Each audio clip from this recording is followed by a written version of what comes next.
Okay, we should be live. Welcome to the stream. Glad that you're able to be here and join. So, pretty cool news. This filming for the Disc Golf Pro Tour advertisement that I am fortunate to be in started a while ago. It was, well, I shouldn't say started, but it took place a while ago. I believe it was October. Maybe it was early November, but I'm pretty sure that it was in October. And it was really great. Let's see, we're a little bit off here. Let's get adjusted just a little bit. But it was a lot of fun to be part of the Disc Golf Pro Tour ad shoot. I wasn't being filmed with any of the professionals. We actually had just a couple of us. Well, I guess there were some of us that play MPO, but essentially amateur players, fans who were together, and we got filmed. Some of the shots were really cool. And of course, if you've seen it, it was just really cool because I'm watching live disc golf, and all of a sudden they run an ad, and boom, there's my face for like half a second, but I'm there. It's just really, really, really cool. And they're kind of jumping back and forth between fans and professional players on the tour, bouncing back and forth, and all of that running during a Pro Tour event. It's just such a miniature dream that I didn't really realize I ever had come true. Like, I've thought about how cool it would be to be on coverage, like Terry Miller's coverage in MPO. And, I made coverage for Amateur Worlds Round 2 on Gatekeepers coverage. And then GMC, the greatest media, or GMT, greatest media team.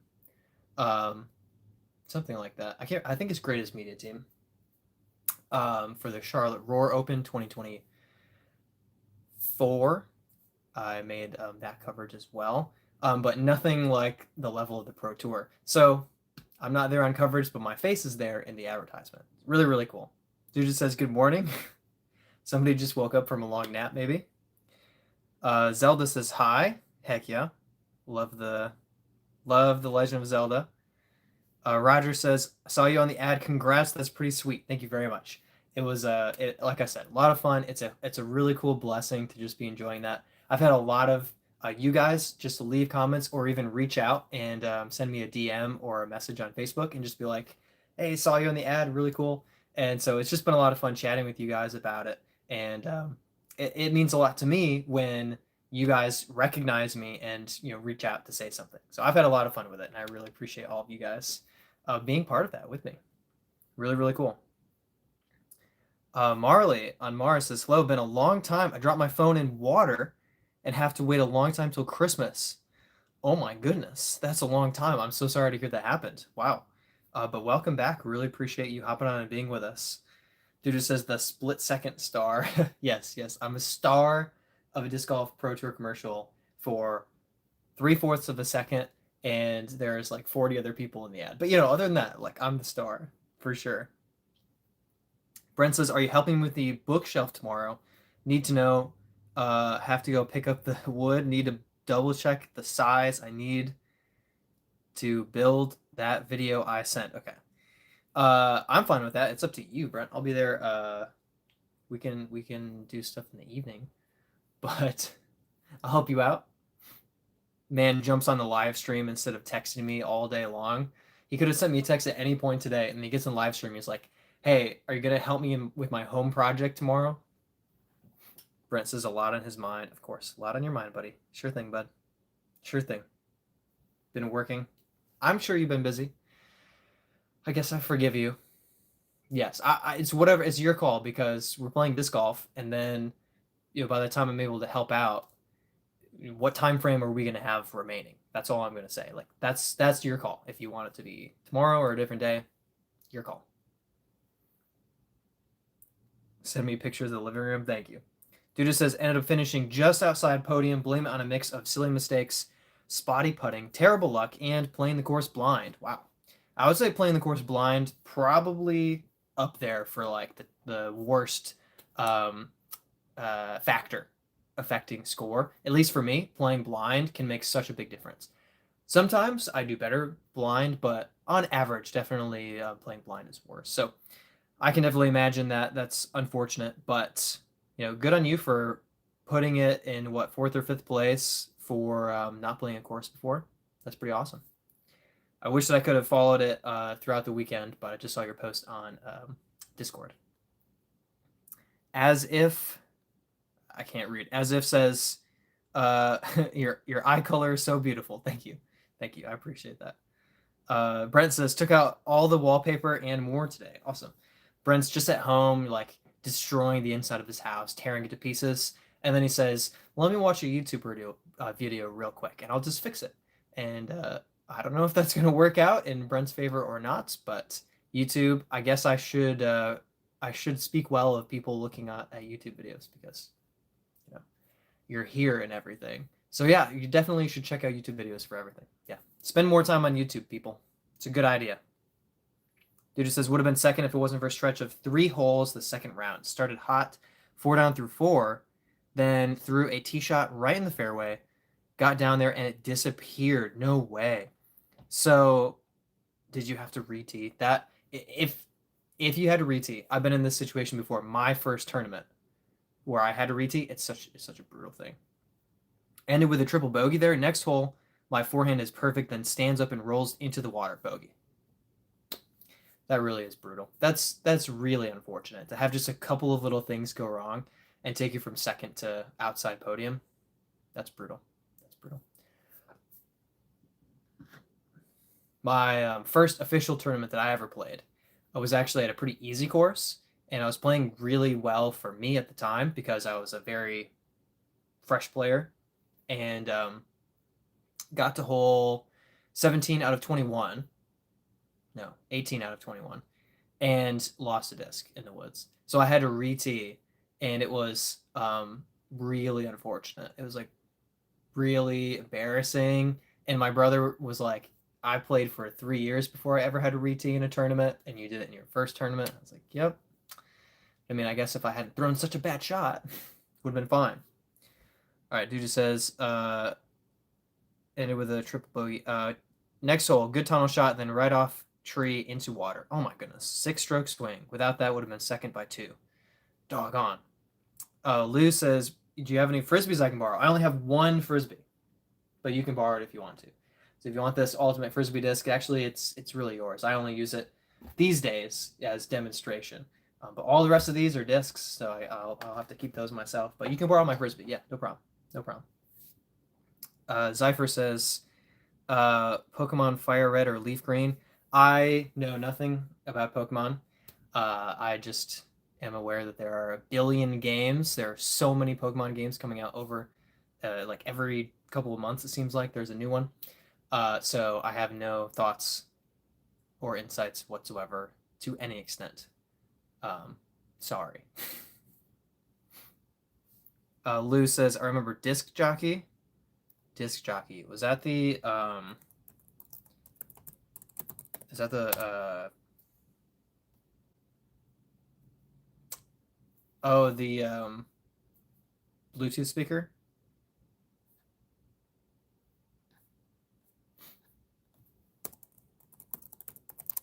Now I'm just typing things in. Oh yeah, the Bushnell Disc Jockey. Yeah, mine lasted for a while, and then it stopped lasting for any period of time whatsoever. It was really great for like 3 months, and then all of a sudden the battery life was like an hour and 10 minutes, and that's not enough for a round where I'm trying to film something or hanging out with several friends. So just got a little bit unfortunate. Worked for a while though. Good Bluetooth speaker. Stu says, which U.S. state has the most challenging courses for a retiree that does not care for high humidity? If you have an idea, if you have traveled enough of the U.S. I haven't necessarily done all that much traveling to play disc golf, but I would say if you're looking for challenge and you don't like it being humid, then I recommend elevation. So Colorado has some incredible disc golf, very difficult, so challenging for sure. And with high elevation comes a different flight path of discs. They're acting like they're more overstable. So that's what I would say is if you're looking for avoiding that humidity and you're looking for challenge, I would say mountains. So Colorado's what comes to mind first. Otherwise, yeah, because Tennessee is going to get humid as well. Trying to think north of Tennessee where it's not going to be so bad. Yeah, you might want to just kind of aim toward the Colorado, Montana area, whatever courses you can find out there. It just says overall, I think my drives were above average for myself. Mid shots were okay, but up shots and putts were terrible. I feel like I could have done a lot better than I did, but whatever. On to the next. Yep, it happens. It's unfortunate, of course. You never want a tournament to go poorly. But for me, I've played so many tournaments that the number of tournaments that went poorly have blurred together in my mind, and only a handful of them actually stick out, in memory as being particularly bad. Um, so you just got to go play your next one. You never know when you'll have a couple of bad tournaments and all of a sudden you're like, whoa, best disc golf ever in tournament and highest rated round of my life just kind of popped in out of nowhere. The practice pays off, the time pays off, and everything will come together in a tournament eventually. And that'll be a great, great feeling and a great accomplishment. Lou says disc breaks. I don't know what that means. Isba Slay says, OMG, hi guys. Heck yeah, thanks for hopping on and joining. You're here actually. It's not too early over in your country, which is India?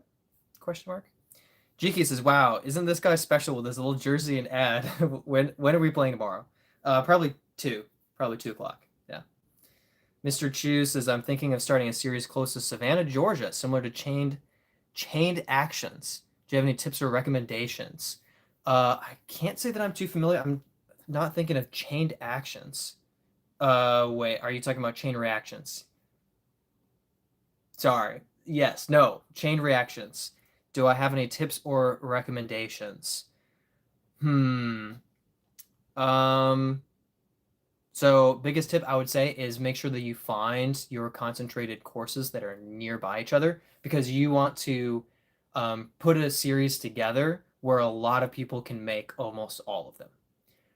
Because if you have people that can only make 2 of the courses and not the rest, then that's going to be like frustrating for people. So you really want to try to plan it centralized around a location where there's going to be a lot of disc golfers who can travel or make most of the courses work. I love the way that Nolan does everything. Like I feel like he's really figured it out. So I wouldn't be too afraid to kind of copy his process. Making it a point series can be a really great way to do things. Mandating that people play at least 2 events, giving bonuses to first place, having some cash saved throughout the series that's played in an unsanctioned event at the end is such a huge bonus. People want to compete for cash in the amateur division. It's such a great opportunity that you don't usually get. Yeah, I mean, I think the biggest thing is picking your courses and making sure that you can plan the series out ahead of time far enough, and that people will be able to make most of the courses happen and most of the events happen, so you get good participation and make it worth your while. Marley says, "Stop dyeing my hair and completely chopped off my hair. I don't regret it because it's easier to wash." Wow, that can be a huge change. I've never had super duper long hair. I've had longer than this, but not crazy. And the most that I've changed is getting a haircut. I've never had like a lot of hair chopped off, but I bet that it is easier to wash for sure. I bet it can be a lot of work to keep hair looking good. Isbo Slay says, "Oh wow, I mean it's been almost a year now since I last joined." Yeah, it has been a while. Not India though. Dang it. I know. I just don't remember. See, it's been a year, so I have full rights to have forgotten because it's been a long time. Heisner Bomb Jr. says, "Hi, thanks for hopping on and joining. I've been really enjoying the videos." He's dropping a YouTube short pretty much every day. I can't make that promise on your behalf, but I've noticed one every day. I just don't know if it's always like a new short that day, or if I'm catching one from like last week that I didn't see. But shout out to Heisner Bomb for the disc golf content. Isba says, "How have you been?" Really great. Disc golf has been really good. Life has been really good. And so a lot of, just exciting things. I'll be moving in June, getting married. So everything is really exciting. And yeah, everything is going really well. Been really, really happy. Been involved in my church. Had some really big disc golf tournaments last summer that went really well. Amateur Worlds was quite an experience. And I am now on the Disc Golf Pro Tour. They're running advertisements, and they actually filmed with some fans and amateur players like myself. And I'm actually in the advertisement that's running on coverage on the Pro Tour. So it's really, really cool. Brent says, we'll be back possibly. Great. So Brent may or may not be back. Probably not. Probably not. Isabel Slay says, you're getting married. Congrats. So happy for you. Thank you very much. We're very happy.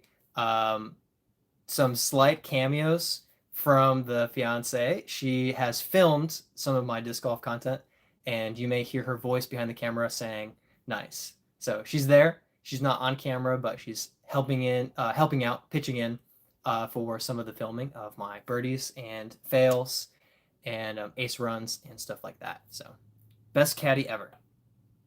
Dude just says found a T-Devil in a ditch a week ago. Literally never heard of it. Oh, that's such one of the weird, like, one of the strange discs. I've barely heard of it too. It's like a combination of a couple of things. I don't know. So strange. Isabel says, tell us more. I'm gonna cry. This is so precious. Oh my goodness. Long story short, we met on a Christian dating app. First date was a bookstore. I proposed in a bookstore, and we're having a book-themed wedding. So everything 100. Everything's great. When? In June. In June. Yes, this June. So just a couple months. Dude says it's in Blizzard Champ plastic, which I've also never heard of. That's very strange. Yeah. It's so weird. Blizzard Champ. Okay, yeah. I think I have one. Oh, shoot. No, I don't. I gave it away. But it's like this, right? Like it's, yeah, Blizzard Champion plastic. Yeah, I do. I have this Boss. It's like this weird combination of lightweight infused with the air bubbles, but then it's the Blizzard plastic, but it's like Champion. Like it's very strange. But yeah, I've never really seen a T-Devil. Very, very odd. That's backwards. Very weird. Very weird. Dude just says it's a bomber. Heck yeah. Think it was only one. Isba says, so adorable. I'm so excited. Thank you very much. We're very excited. We're very excited. We're very happy. Will we get a dedicated post on Insta? So I did post an engagement photo of the ring and a book that we bought. We got a 20th or 30th. I think it's 30th anniversary edition of The Princess Bride, the book that we purchased at the bookstore, kind of to commemorate the engagement. So I did post that on Instagram 3 weeks ago. Yeah, so 3 weeks ago. But you'll have to really try to investigate if you want to find pictures of us, because I'm not putting them on my Instagram. I'm not putting them on the YouTube channel. So you'd really have to do some digging if you want to discover any pictures out there of the two of us.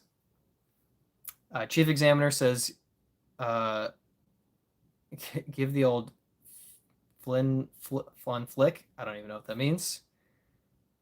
Heisner says, been crushing the Hades. Dude, the Hades is such a good disc. It's such a weird one because I feel like as long as, like, if you throw absolute Pro Tour bombs, it's too flippy, like it's terrible. And then if you don't have the arm for it, then it doesn't turn at all, and it's like overstable. But there's that sweet spot for like amateurs and experienced players where the Hades is just such a bomber disc. It goes so far. Dude says, I think it was super lightweight plastic, like 145 grams, 12.5 -1.2. That's so interesting. That's basically an Enigma. Pretty flippy, but nice hand feel. Isabel says, you made my day. When did you guys meet?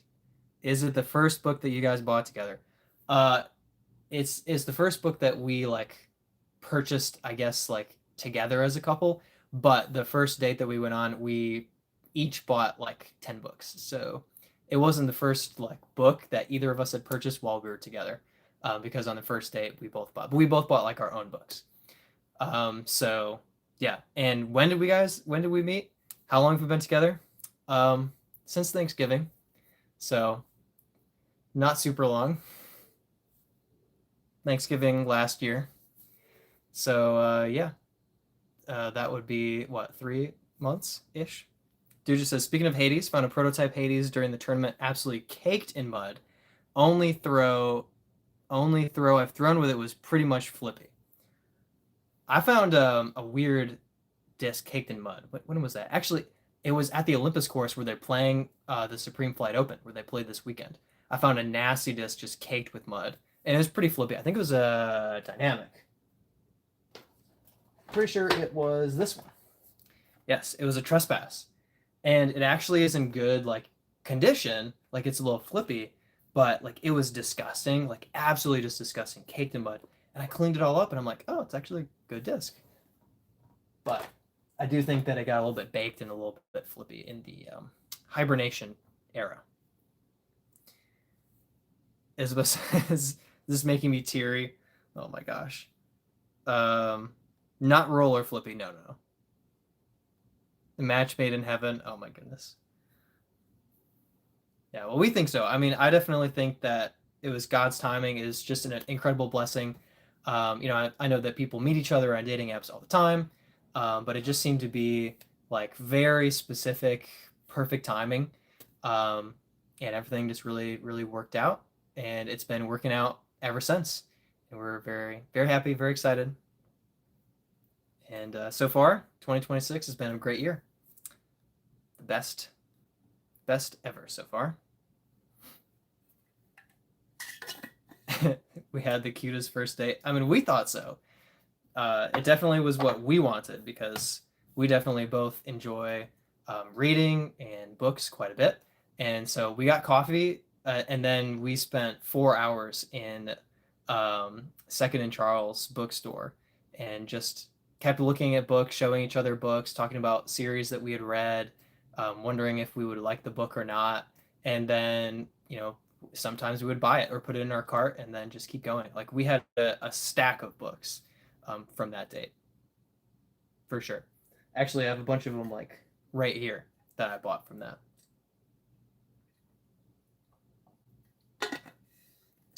We have the same interests. We do have a lot of the same interests. We don't have like all the same hobbies or anything like that. Like we're very much different in a lot of ways, but sharing a love of reading was pretty fundamental. But other than that, really, it's the life values, the worldview. Both of us being dedicated Christians. For each of us, our faith is very important. So not only sharing what we believe, but also the sincerity and the importance of living, an obedient and a godly life. How we're planning to raise children, like everything that's deeply fundamentally important. We share those values together. So if you have those values in common, there are a lot of superficial things that you can disagree on, and it's okay. You can work things out. You can be giving and let something go, or flexible, and make something work if you share the fundamental core values. And a couple of interests to go on top of that, it goes a long way. So we've definitely been enjoying it, and it's been great. Isabel says, "May God bless you." Thank you very much. Thank you. A bonding moment. Yes. Heisner says, "What are your putting tips?" Well, I do have a putting tips video on the channel, so I do recommend checking that out. It is like a 20-minute video, something like that. But I go through a lot of different. It just kind of depends on what your putting form and style is, if you've figured it out yet. So if you haven't really figured out your putting style, then I recommend a little bit of experimentation. You want to try to see if you prefer spin putting or push putting. You really want to see if you like the straddle stance or the staggered stance or your own variation of the stance. You want to try a couple of different putters, see if you like a bead, if you like beadless, if you like an understable or an overstable putter. So the experimentation phase is kind of hard because you don't really know what you don't know. So you have to keep just trying things and seeing if something starts to stick. But after that, when you've kind of figured out your putter and your stance and your style of putting, then it's really about practicing well. So putting the reps in is very important. But a couple of things to keep in mind are, you're going to want to try to do your best to focus in on a very specific point, aim small, miss small type of idea, where you're picking your exact aim point, a chain and a chain links, specifically. And that's what you're trying to hit. Because when you do miss, it's usually, if you miss by a few inches, you're probably still making your putt. So doing that, I saw you said I've been doing 100 putts a day. 100 is really great. I recommend keeping that on consistently. If you're amping up for a specific event, I was doing 200 putts a day leading up to Am Worlds for 10 days, and it made a huge difference. Huge difference in my putting confidence throughout the whole weekend in a high pressure environment. So I definitely recommend doing that. When you are practicing your putts, make sure you have a variety of distances that you're doing. Practice putts that you find uncomfortable, putting from a knee, putting around a tree, straddling to the right, straddling to the left. It's a different feeling. Um, Wherever your obstacle is, it has a different feeling with whatever direction you're going to be leaning. So it does matter to practice both. Um, if you can practice in the wind, if you can practice while it's raining, getting in some late night putting sessions when it's getting dark and it's just sprinkling the whole time can really like toughen you up and help your mind just stay focused on just get that putter into the chains, get into the chains, get into the chains. So there's a lot that you can do. I also recommend like a mental checklist of identifying any noises that might be distracting if they're a continuous thing like a car alarm going off or a dog barking, and you can kind of you know hear it and then specifically like ignore it, block it out of your mind, get your mind focused, get your feet set, get your hand feeling good, and then when you're ready, let that disc go. Don't wait for the perfect moment. Get yourself as ready as you can, and then give it a shot. You practiced it a lot. You've made a lot of those putts. You can make it. And when it doesn't go in, you have to miss sometimes. As part of your statistics in your putting percentage, you have to miss sometimes. So don't beat yourself up about it and keep your head up and be ready for the next putt. There's a lot that goes into it. I made it into a 20-minute video. Isabel says a bonding moment, totally. Yeah, I think so. It was really great. Mr. Chu says, who have you played disc golf with that you think has the most fun and enjoys it the most? Wow, what a great question. Who that has the most fun and enjoys it the most? Man. Honestly, there are a couple of people, just that I know personally, like friends of mine, who, and not to drag them, they're not that great at disc golf, but they just love it so much. And I feel like you can be very good at disc golf and still absolutely love it, but there tends to be a more of a pure joy sometimes in people who are not so competitive. They're not so, taking it so seriously like I do. And in a way, kind of because of that, they're kind of more free to just love it, just enjoy it, and just have a great round on the course, no matter their score. I don't have that mental, ability to do that very often, to just throw around a few discs and have a good time. Maybe after a tournament, when I'm done competing, I can let loose and just throw. I don't care about score. I'm throwing some good shots. I'm throwing some bad shots. Running crazy putts. Who cares? But some people have that ability to just all the time just love playing disc golf. So I don't know that I could really name anybody that any of you would know, but definitely have a few friends from Florida and from Charlotte that just love the sport. I'm trying to remember. There's somebody that I'm trying to think of that just is always kind of like happy and joyful out on the course. I'm trying to remember who it was, but they're kind of coming to mind in the back of my mind, but I can't like pick them out. I've played disc golf with so many people. Um, but yeah, I don't know. That's a great question. I love that question. It makes me think. Isba says, OMG, can't wait. Wish I could fly there. Yeah, that's, yeah, it would be very cool. That'd be very cool. But we're excited. So unexpected. Yes, it really was. And yeah, I mean, there's a lot of intricacy to, our story, of course. But yes, unexpected is definitely part of that storyline for sure. Heisner says, have you seen my 100 putts a day? I did. I saw one video. I don't know if you have multiple now because it was Friday or yesterday. I don't remember. But I did watch it, and I know that you like sped it up so that you got the 100 putts in on your YouTube short. So I did see that. I did watch that. That was really cool. Justin Freeman says, thought I saw you in that ad. That's awesome, dude. Yes, thank you. It definitely is. It's not so short that it's blink and you miss it, but it's almost that short. It's just like that half second, and I have no complaints. But in the first ad that they released, they kind of had like a little more of a drawn out segment where somebody's like looking a little bit at the camera and like move their head, or like fist bumping their buddy and looking at the camera. And actually the girl right before me, I was there on the day that they filmed for her in the record shop, and then they have me, and they like shorten mine a little bit because they're jumping into the quick cut into a bunch of different professional players. So it's really cool to be that hinging moment, but it's also shorter than the other ones by a little bit. So, there's a little bit of that, like, if you're not ready for me to be there, you might look at it and like see my face and you're like, wait, was that Brad wearing a hat? I've never seen him wear a hat before. So it's really funny to me, and I love it. I'm very happy about it. It's so cool to be part of it. And I've had a lot of you guys that have recognized me and reached out, and that's been a lot of fun too. Rackle Owen says, did a teen give you a crash course in modern lingo? I've heard the terms era and drag both used correctly within context, and I've never been so caught off guard.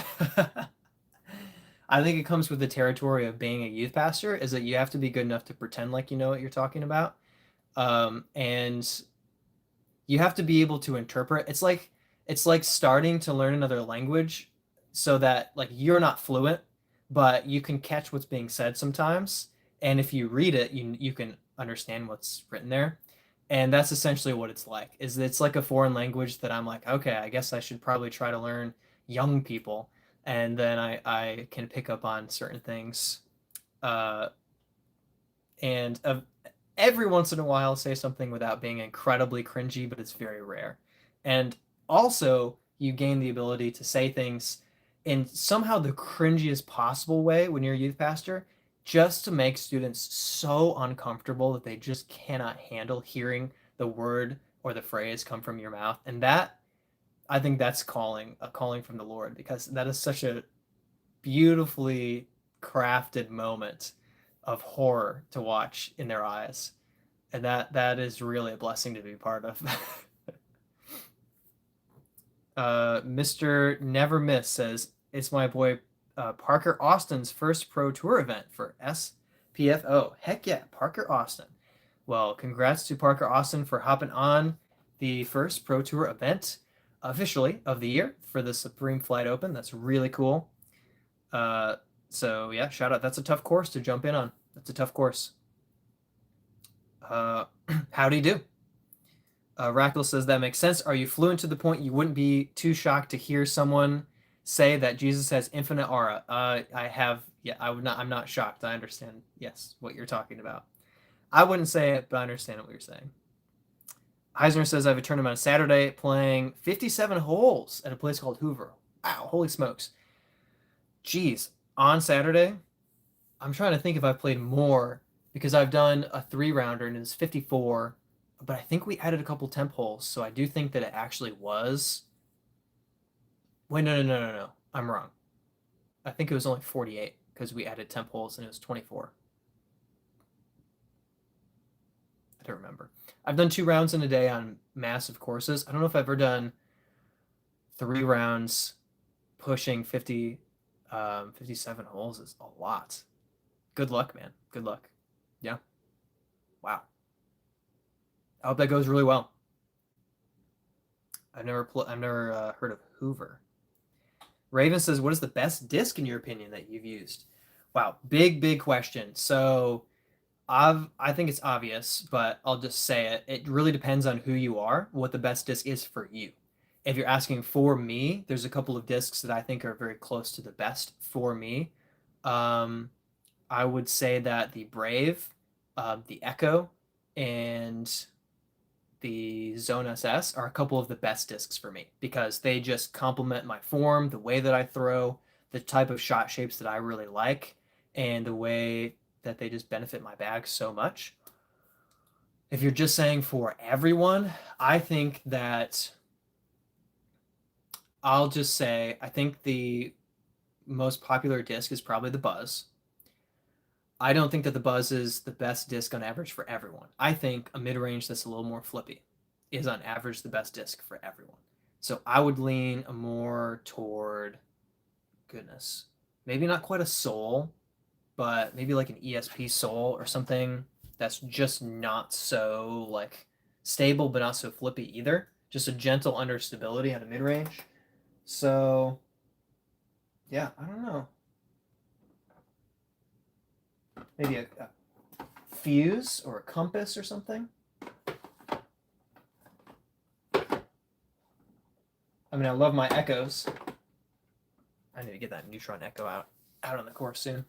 I love my Echoes, but again, I think they're just a touch of a little more stable. Maybe like a Buzz SS would be even better. So yeah, maybe like a Compass or even like a Fuse, like a 00, maybe a Mako 3, something like that, I think is going to be on average the better disc for players universally, more useful. The Buzz just tends to be stable for a lot of new amateur players. So that's my assessment. But yeah, it just depends on what you use and what you need. Isabel says, does she share the passion for disc golf? Not personally for her own self, but she supports me playing disc golf, films for me, and is always happy for me when I'm playing well, having a good time, and will play disc golf with me. We have a good time just, getting outside and getting in around, but very casually. And so, that's totally fine. Not a disc golf competitor, but that's no problem. We still enjoy it together. It's just not a shared passion, personally. But I would say that both of us are, passionate about my involvement in disc golf, that I'm able to play and compete at a pretty high level and succeed and have the YouTube channel. So that's a huge bonus, a huge blessing. Really, really encouraging. Mr. Nevermiss says, finished with +5, first Pro Tour event he's played. I mean, finishing with +5 is just fine. For jumping in, feet first, for, your first ever event, +5 is just fine. The Olympus course is brutal. I struggled on the FPO layout. Now, granted, that has actually been 2 years now because it was actually, I guess it would be 2 years from tomorrow. It was the Monday after the chess.com open. But still, like, I got to experience the easier side of that course. It's very difficult. So it takes an elite level to even stay close to even par. And I know the best in the world are going well under par, but there were plenty of people that were pushing over par. So it's not like he was the only one. Definitely a lot of people that, struggle. I mean, Calvin was over par. Was 5 over after the first round. So, geez, it can happen to anybody. And yes, the best players are going to work their way back, under par and, or trying to compete for the win. But good for him. Heisner Bomb says, getting more subscribers. I was at 47 on your last live. Now I'm at 60. Hey, you probably got more this week than I did. That's awesome. Congrats. Raven Prod says, good choice. My grandpa has 35 of those. I guess I don't know if that's the Soul. Oh, the Echoes. The Echoes. Really? 35 Echoes? Dude, that's awesome. Oh my goodness. If he ever gets tired of having 35 and he needs a place to send them, I will give them a home. I love the Echo. Radical says, what would you say are the best discs for complete beginners? That's a great question. Complete beginners, there's a disc called the Paradox. That's pretty good. And it's extremely flippy. For someone like me, it would be, a very like specific situation where I would be throwing it because I'd have to have a lot of care and control to throw it well. But for a new beginner, it's actually going to go, pretty far. So the Paradox is a really good one. Trying to think of what is super, super flippy. I would say if you're going to lean into any type of driver at all, to keep it a 7-speed, keep it a fairway driver, flippy fairway. Like a Rolo. Rolo is a fairway, right? It's not technically a mid-range. Roller discs are good. The Lone Star Tex is really good. 6.5 -3.1. Basically any disc where you look at the last two numbers and you're looking for a negative number for the second to last number. The first number, the speed, you want it to be somewhere below 8. And then the third number, you want to be -2, 3, or 4. preferably -3 or -4. So it's actually going to be a disc you can throw well. So those are kind of the two numbers to look for with those discs. But the Paradox is a good one to start with. Eisner says, hoping to be pro when I am 16. Heck yeah. I mean, I'm seeing the distances you're throwing. I'm seeing the discs that you're heaving out there, and I can definitely see that happening. I think a lot of it will come down to that putting. Getting more strategy and practice on the course, of course, is something you'll learn over time. But that putt is so essential. And there are some, I respect them, some people on tour who throw really well. But in some ways, like I can out putt them. And I'm not on the pro tour because I can't throw. They are on the pro tour because they can throw. They can't putt. And if they could just get their putt down, like even Goose can putt really well sometimes, but every once in a while, he just can't get that disc in the basket, and that ruins his chances of winning. He has one, so it's not that he's bad or anything. Goose is incredible, but if he could get that putt down, oh man, if he could putt, he'd be so great. That's a struggle for Randon Latta. I'm gonna get in trouble if I start naming names, but there's a lot of guys that if they could just putt, they'd be so good.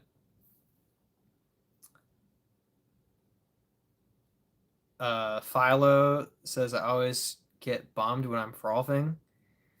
Heisner says, have you done random disc of the live stream? I have not. Dujit, why didn't you call out random disc of the stream?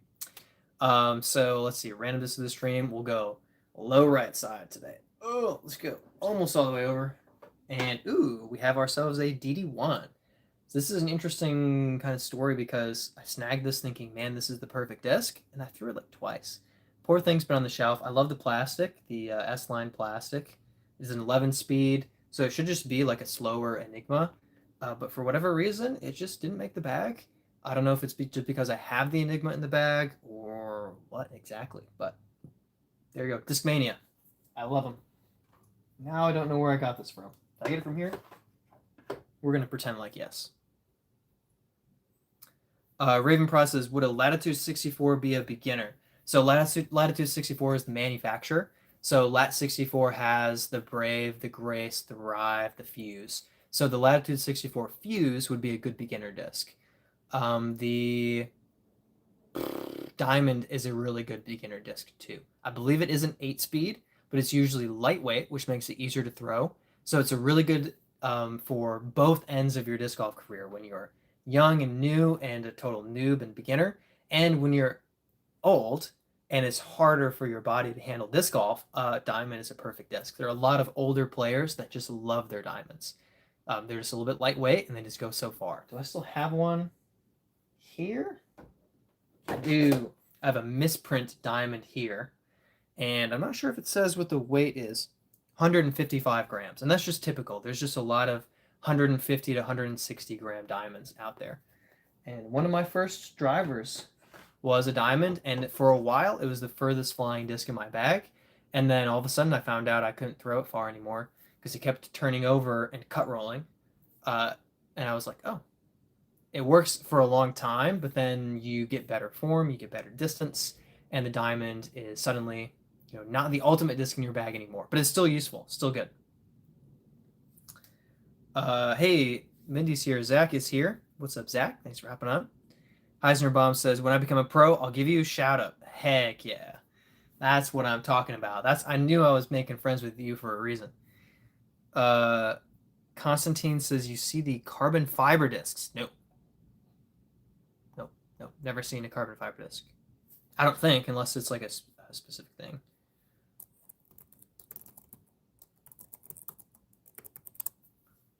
I'm just saying like disc retrievers. I'm not saying any discs. I'm just saying the disc retrievers. Nope. Haven't. Raven says Grandpa has every disc except Latitude. Okay, so he's got a bunch of different manufacturers. Yeah, there's a lot now. I mean, geez, the Mint discs, Clash, even if they're shutting down. I'm not even sure what to believe with the rumors. Lone Star, Trash Panda, of course, Innova, Discraft, Latitude 64, Dynamic Discs, Casaplast. I mean, there's just so many manufacturers now. It's kind of crazy. Connor Hinkle says, thoughts on the Berg? Berg is great. I have a Berg in the bag. I have the K3 plastic, so it is beaten up a little bit and it does drift a little, which can still be very useful. I use it for a lot of hyzer forehand upshots because it handles the torque really well and it handles the kind of, flipping into it but not flipping over. And yeah, I just use it for some kind of placement upshots where, despite what Kyle says, I don't want to get too far around the corner, and I can just put a berg there and then throw my upshot from a good position in the fairway instead of risking going off into the woods. So it's really good for a lot of different shots like that. It puts the brakes on. I like a berg. I did have a berg X until I lost/left it at a course here in Charlotte 2 weeks ago. I had it in the bag for about 3 weeks. It didn't last very long, but poor thing. Berg X is really good because it really, really handles that torque, that imperfection in your form, because it's so overstable. It's just going to kind of pop out of the hand and then fight left and drop. It's going to drop. So it's much better than my K3 Berg, which glides a bit more. The Berg X fights itself out of the air and keeps itself dropping to the ground. So that makes it even more predictable, which is a great benefit. If you know what your disc is going to do, then you have, that amount of advantage because your disc is predictable. That's a benefit. That's a strength in disc golf by far. And Bergs tend to be very predictable. Brent says, I'm back. Thanks for coming back, Brent. Appreciate you. Eisner says, went from a diamond to be my farthest throwing disc to a Starlight Valkyrie and then a Hades. That's a good little progression. Dude, I love the Valkyrie. That one was in the bag for a long time too. Again, until I lost it. Poor thing.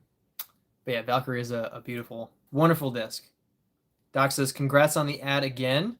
Thank you very much. And Brent, you never leave our hearts. Of course.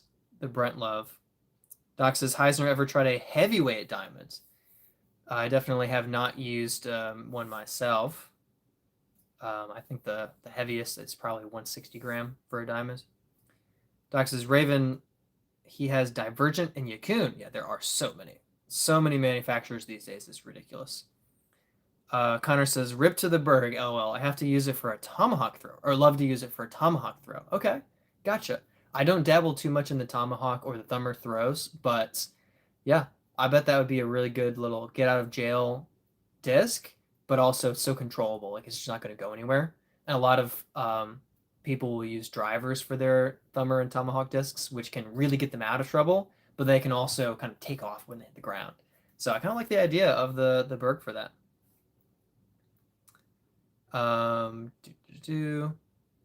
Doc says, Connor, I low-key think his warden pushed the Berg into the water. The Berg was getting across the water at Scrapyard, but I lost it at Reedy, which has no water. And when I say lost it, what I mean is I threw it, and I threw it badly, and then I went up to it, putted a few times from it, and then I used it to kind of like jump putt, and actually was really good. But I missed the basket, tumbled over a little cliff, I don't know if it rolled or what, but I snagged all my discs except for the Berg X and looked around, didn't see it, left, and it was like the next week. And somebody asked me about it actually on the channel. They left a comment asking which stamp I had on it, and I was like, oh, let me go check. Not in the bag. Yeah, poor guy. I don't always count my putter slot. That's my problem. Is I count the discs in the bottom of my bag, but I don't always count the top pouch or the top slot there. I really need that kind of like vertical putter pouch on the handle where everything has a slot so that when you're missing something, you see it.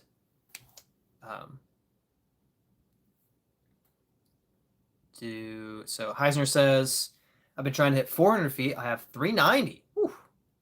That's ridiculous for 11. Calm down. That's awesome. Yeah, I saw you. I saw one of your videos where you're trying to break 360 and you threw like 380. But maybe it was the 390 foot shot. I don't remember, but you bombed one on your like second throw. Is really far. Zach says, do you have Big Z plastic discs? I have a Big Z sole in the bag and another one in the car that my buddy just gave to me today. Well, technically I owe him.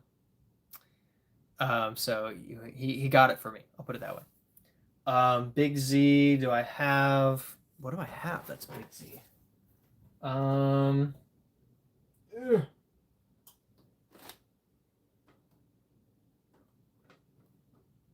Not much. I have two Big Z Souls in the bag, or in the car. What do I have? A Big Z Raptor? Maybe? I have a Crystal Raptor and ESP Raptor. I don't tend to seek out the Big Z Plastic, although I like how it feels. I think of a Big Z Buzz SS, also in the car. Everything's in the car. So I don't tend to kind of seek it out. I tend to look for more high quality plastic, but my exception kind of does tend to be mid ranges. Mid ranges, I do kind of let the like lower quality plastic in because I'm not throwing as hard. I'm not throwing in circumstances where I'm as likely to hit trees really hard. So I feel like they'll handle the whatever circumstances they have and stay, not too beaten up, stay useful long term.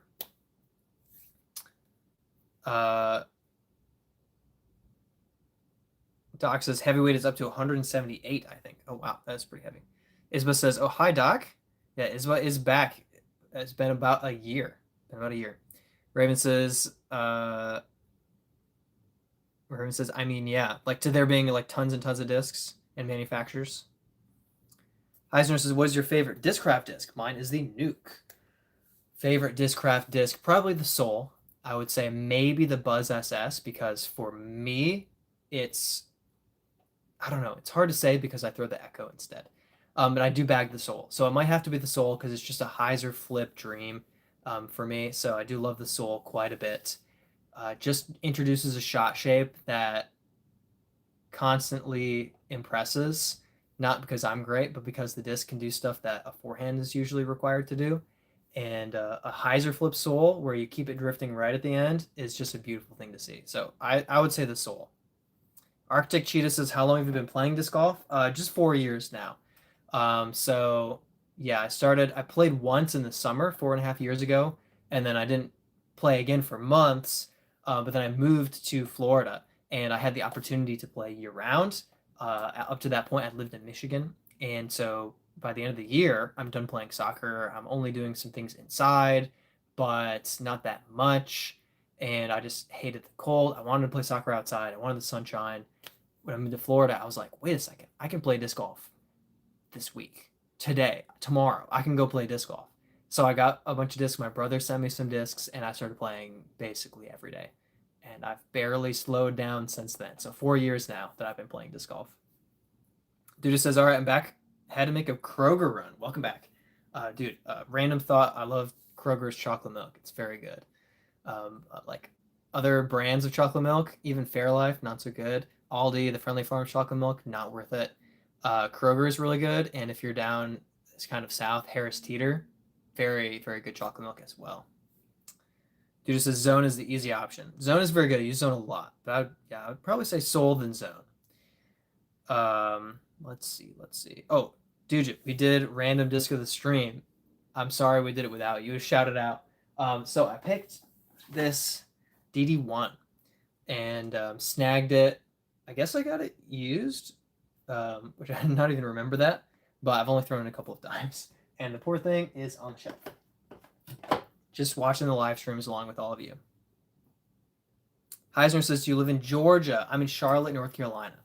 But I will be moving a couple hours south into South Carolina soon. So that'll be later this year in the summer.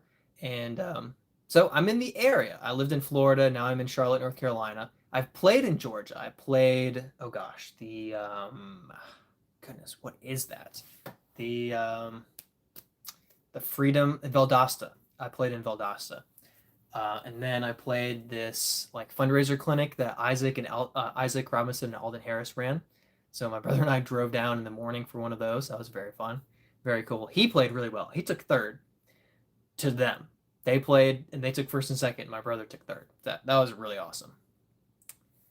Let's see. Doc says, sorry, I had to Google Heisner. When you look for a heavy diamond, it's 170 plus carat diamond. Okay, whatever, Doc. Let's see. Doc says, what did you get, Dude? Dude says, Indiana. I think Kroger is headquartered in Cincy, about 40 miles from where I live. Gosh, dang. Yeah, I'm more familiar, I was more familiar growing up with Kroger because I lived in Michigan. So Kroger was the common thing.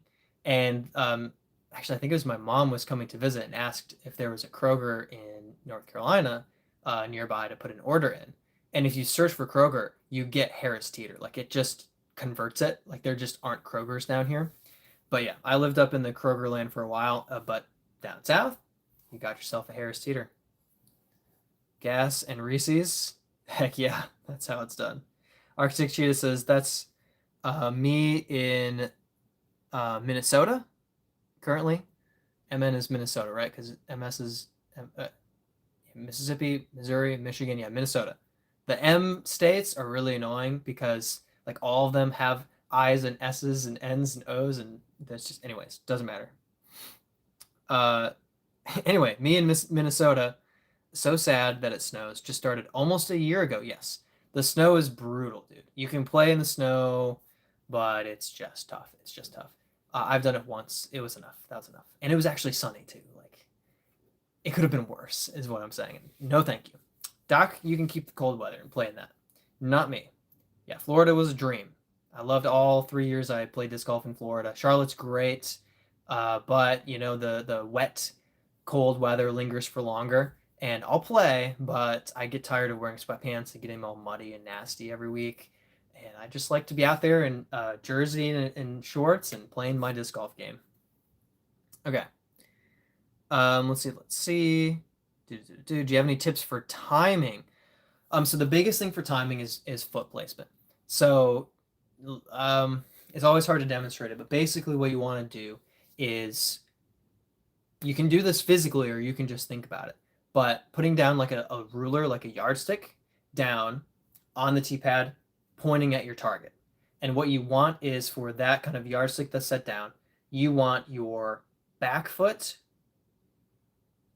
and front foot on opposite sides of that stick so that your toe is either touching or just off of the yardstick and your heel is touching or just off of the yardstick. So if you're throwing right hand, backhand like I do, I guess I can't help for forehand. This is for backhand. So like I throw backhand, right hand. So when I plant my front foot, my right foot, I'm planting it not just forward in a straight line with my back foot, but forward and left toward the front left part of the tee pad so that you can see a gap between my feet, between my ankles and my knees. If you're, sitting back on the back side of the tee pad, you should be able to look between my ankles, between my knees, and kind of see the basket or see the fairway, see my aim point. That's a huge part of timing, is setting yourself up for success. And then avoiding rounding, which this can help avoid rounding, but in general, anything you can do to avoid rounding. Because essentially when you're rounding, what you're doing is you're coming around your body, and when you're letting go of the disc, you have this very narrow window of like a couple of degrees in your swing where if you let go, you're going to be accurate. But if you let go a tiny bit sooner, it's going way early, and a tiny bit later, and it's going way late. But if you have your feet set up well and you're pulling through in a straighter line, then you can let go a little early and it's going to go straight, and you can let go a little late and it's still going to go pretty straight. That helps a lot with timing as well. So getting that reach through to be kind of in a straight line and flat, which your foot placement helps with. Then, yeah, just more practice generating power with your hips. There's a lot that goes into it, but foot placement is huge. And then doing everything you can to eliminate that rounding. Make sure that that disc doesn't just come around your body, but actually starts away from your body and comes in closer to your chest before you launch it. Okay. Duck says, wow, Duja, and all you do for him. Duja does do a lot. Oh, speaking of, because this is all like generally related, because Duja put together our Discord. I posted in the Discord and then on the channel about putting together a birdie time kind of fantasy league, the Hold My Bag League. So I want to shout that out for anybody who might be interested in joining. Right now, it has some issues. I'll be honest. The Hold My Bag, I don't even know if there is an app, but the website, it has issues. But what you can see is you can check the leaderboard for the season of everybody who's in the kind of league together and see who's winning. So it is fun, and I think that if we could get a few more people involved, it would be really cool every week to see, whose team is doing really well, who picked, the best players, and if they're succeeding out there. I did well at the beginning of the tournament, not so much by the end of the tournament. So I had a couple of decent picks. I picked Isaac Robinson this week for my number one slot, and he did pretty well. Elijah Bickle was my fifth pick because I played with him at the Eagles Wings conference, and I saw he was pretty darn good. When his putting's on, he destroys.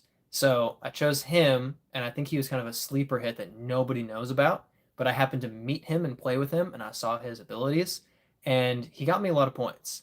So I think that's where I kind of gained and stayed kind of up there a little bit more. But anyway, that Hold My Bag League is honored. There's a link to it on our Discord, as well as I posted about it. So wait, no, let me rephrase that. There's not actually a link to it. This is the other drawback of the Hold My Bag. I forgot that I didn't link to it. You have to, if you want to join, you'll have to send me a direct message, and I have to send you an invite to your email. So you'll have to send me your email address in a direct message. I know this sounds spammy, and I'm mad at this because I emailed the creator last year, and I said, hey, I have a lot of people that would play. I have a YouTube channel, and I want to send out a mass invite so that I can get a bunch of people playing Hold My Bag. Like, I want a bunch of people involved in this. Is that a feature that you're hoping to implement? He said yes. By next year, by next season. No, you have to individually invite via email one at a time, and you have to sign up with that email to join the league. So there's a couple hoops to jump through, but it would be a lot of fun. I think it's a fun community thing that we can do together. So just throwing that out there, if you have any interest, and even if you know almost nothing about the professional players, it's still fun to pick, for whatever reason, pick a name and then see if they do well or not, and see if your team does well or not. See if you beat somebody with no knowledge of the sport. So I just want to highly recommend joining that. And if you're interested in doing that, you can send me a direct message with your email. I promise you, the only thing that I will send you is an invitation to that league and some spam emails. That's it. That's all. So no worries. You can join. Okay. Doc says, dude, on Discord, we should start doing a disc of the week. Everyone take a turn through favorite disc. Oh, that'd be fun. Doc, that's a great idea. Look at that. Dude says, oop, back up. Cool idea. I can ping everyone once a week. Heck yeah. Zach's second disc was Big Z. It's the comet that I showed you when we played. It's orange. Okay, orange comet. Heck yeah. Doc says 2-1. He's just marrying her for her library. Don't tell her that.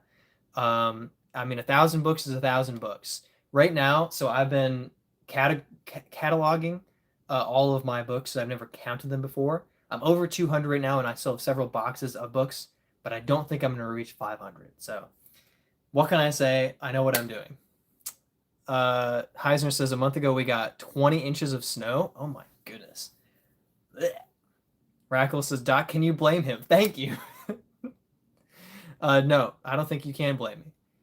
Dude says, I actually think you get worse the more you play in snow. There's some things that affect you for sure. And like putting, my fingers get stiff. I can't putt. It makes it hard to putt when my fingers are normal, the next time I play. So I think if you play in snow a lot, it can help you. But if you play in snow once or twice, it kind of hurts you a little bit. That's my opinion. I'm not sure. Doc says, don't tell my Canadian friends that. Oh, about the snow. Final Billy says, sponsored by Taco Bell. Heck yeah. Oh my goodness. Arctic says, what do you feel like you can improve in your game? I mean, I can improve almost anything in my game. I could improve my putting more. I can improve my long distance putting more. I can improve my up shots, my forehands, my turnover shots, my hyzer shots, my distance, everything. I think the biggest areas where I need to improve more are distance, because as much as I can continue to practice everything in my game, I can't practice my distance farther.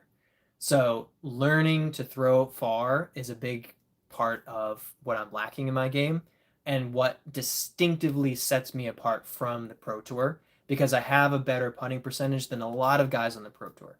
And I have good like consistency in gap hitting and scrambling and strategy. Not that I'd be top 10 or anything like that, but compared to a lot of guys who are on the tour, but I don't have the distance, period. I just don't have it. So that's what I really think that I need the most. Forehand would be great, but I've also been figuring it out and having good forehand upshots. I had a couple of great forehands today at Angry Beaver when I played, and I didn't play great, but I had good forehands. So weirdly enough, that's how I was successful today. But yeah, generally speaking, those are kind of the bigger areas. Then just consistency, accuracy, just narrowing down that window of accuracy so I don't leak off a little bit and kick off a tree into oblivion, but I hit a little more of the gap. I get a little bit closer to the basket before I go, off a little bit. I have a little more, distance down the fairway. That makes a big difference. Doc says, do you need people desperately? If not, I might drop out this time. You're talking about the stream? I think we're fine.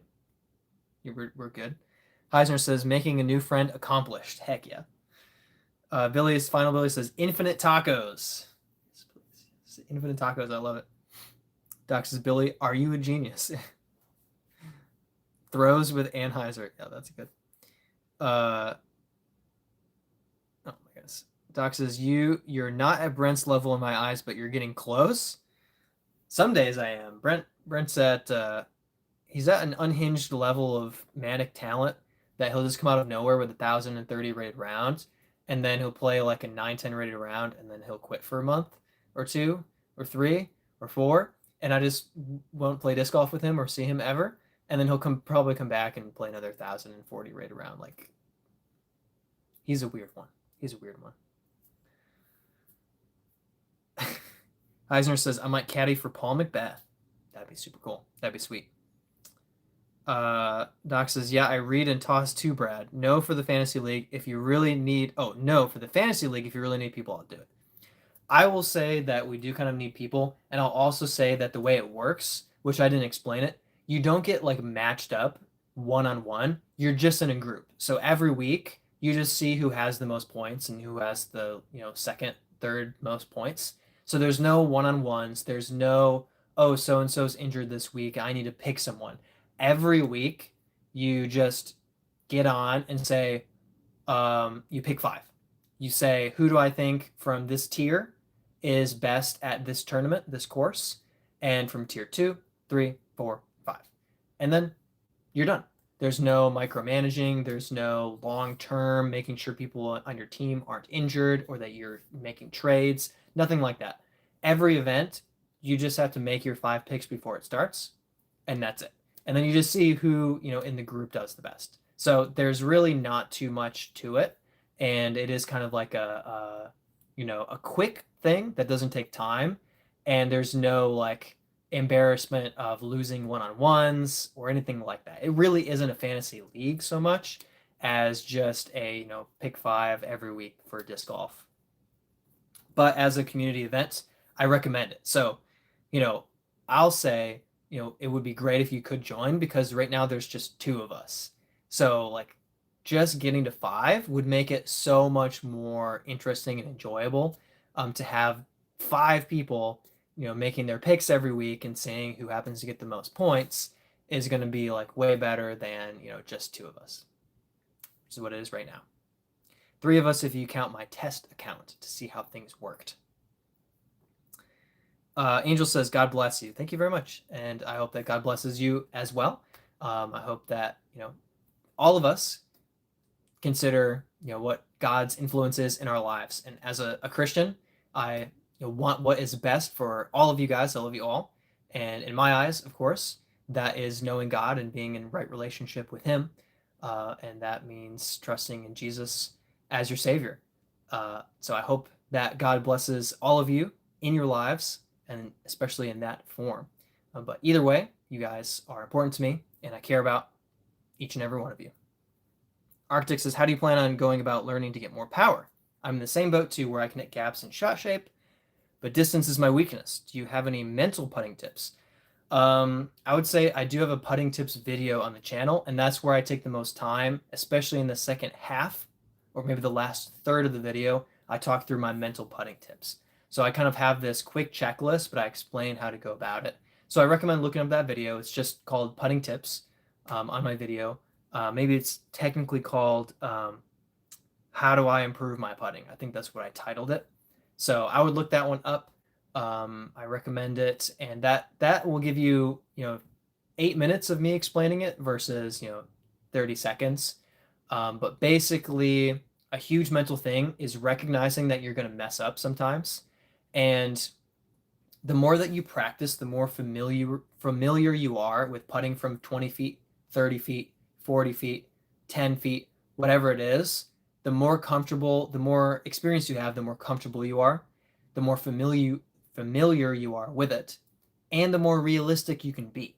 When you do miss that putt from the edge of circle, that 30-foot putt, for me, that you're not 99% from 30 feet.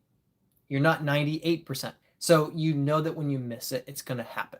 And that lets you let it go instead of being so consumed by one missed putt that you feel like you should never miss, even though that's not reality because you miss it in practice all the time. So that's something that mentally has really set me free, is recognizing my human limitations, my mistakes that are going to happen, and knowing my percentages so that I have an actual track of whether it's a good or a bad putting day. If I'm matching up with, how I putt from 25 feet 100 times and I miss, one putt in my round, it's easy to go like, oh, I missed that 24-foot putt. Why? It's so stupid. But if I had like a 92% putting percentage for the day, then I can go, oh, actually, that actually was a good putting day. Like that was good. So it's important to be aware, truly self-aware in those ways. Those really help. But I have a lot more mental putting tips on that video. Heisner says, I forgot to say, Idlewild. Ooh. Dang, when is Idlewild? Is that soon or is that later in the year? Is that after they hit West Coast and come back at Idlewild? Doc says, okay, tomorrow I will DM you. Thank you very much, Doc. Really appreciate it. It'll help to just kind of pad the participation a little bit. And very, very low pressure. Heisner says, where are the discs to your right, to my right, like off screen over here? So these are actually discs that I will be giving away in the future. And I've got just, I've got a crank. Yeah. I've got this buzzsaw, clear, Doc loves it. I've got a Rolo and a Mamba here. Rolo, Mamba, Halo Star. Zambia stamped Shrike here. Zambia stamped Leopard. And then this Stig, which I think my buddy Blaze gave me a long time ago. It's such a good disc. And the more times that I look at it and say, I'm going to give this away, the more that I think, maybe I should keep it for myself. A little bit of Gollum, Smeagol inner dialogue going on there. Might keep it for myself.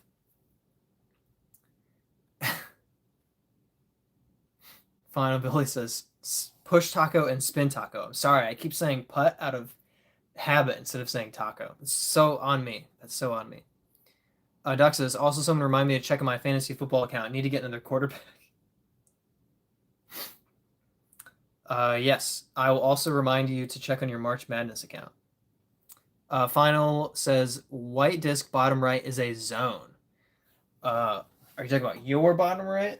This here? This is a buzz. This is a taco stamped buzz. This thing is a little crazy. My brother gave this to me.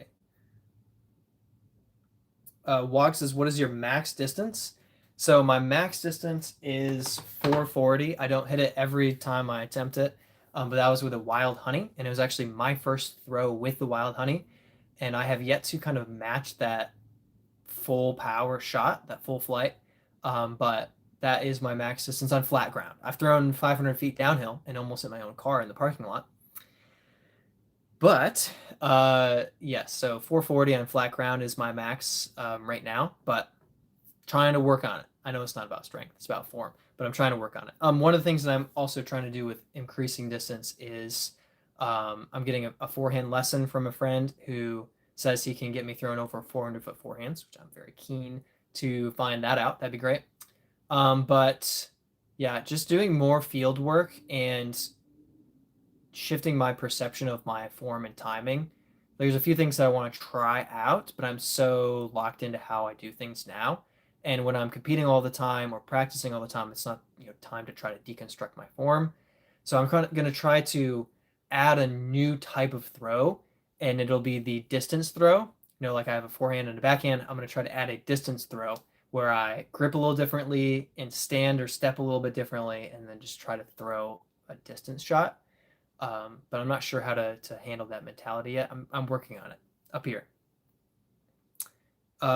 Nate says, do you wash your discs in a dishwasher? I don't. I just try to wipe them off and keep them pretty clean. I don't like exposing them to too much heat. I know it's different, but I have seen a disc that got microwaved, and it is tragic. I don't think that it's a problem to put discs in the dishwasher, but it does get pretty hot, and I don't know that I trust that long term they're going to be the same. So I don't like exposing them to that much heat, but I did leave them in the car in Florida, so maybe I'm a hypocrite. Zach says, did you see Luke's new video? You should go do a shout out for his channel. I did not see that video yet, and I'm ashamed. Yeah, I mean, he's not here, but if he was here, I could shout out his username. But yeah, I will, if he ever shows up for a live stream, I'll shout him out. Doc says, Humphreys, not Luke Humphreys. Idea, how about for subscriber perks, we do 10 to 20 minutes roundtable on fantasy picks? What do you mean by that? What do you mean by that? A 10 to 20 minute roundtable. I'm interested to know exactly what you mean by that. Heisner says, I want the buzzsaw.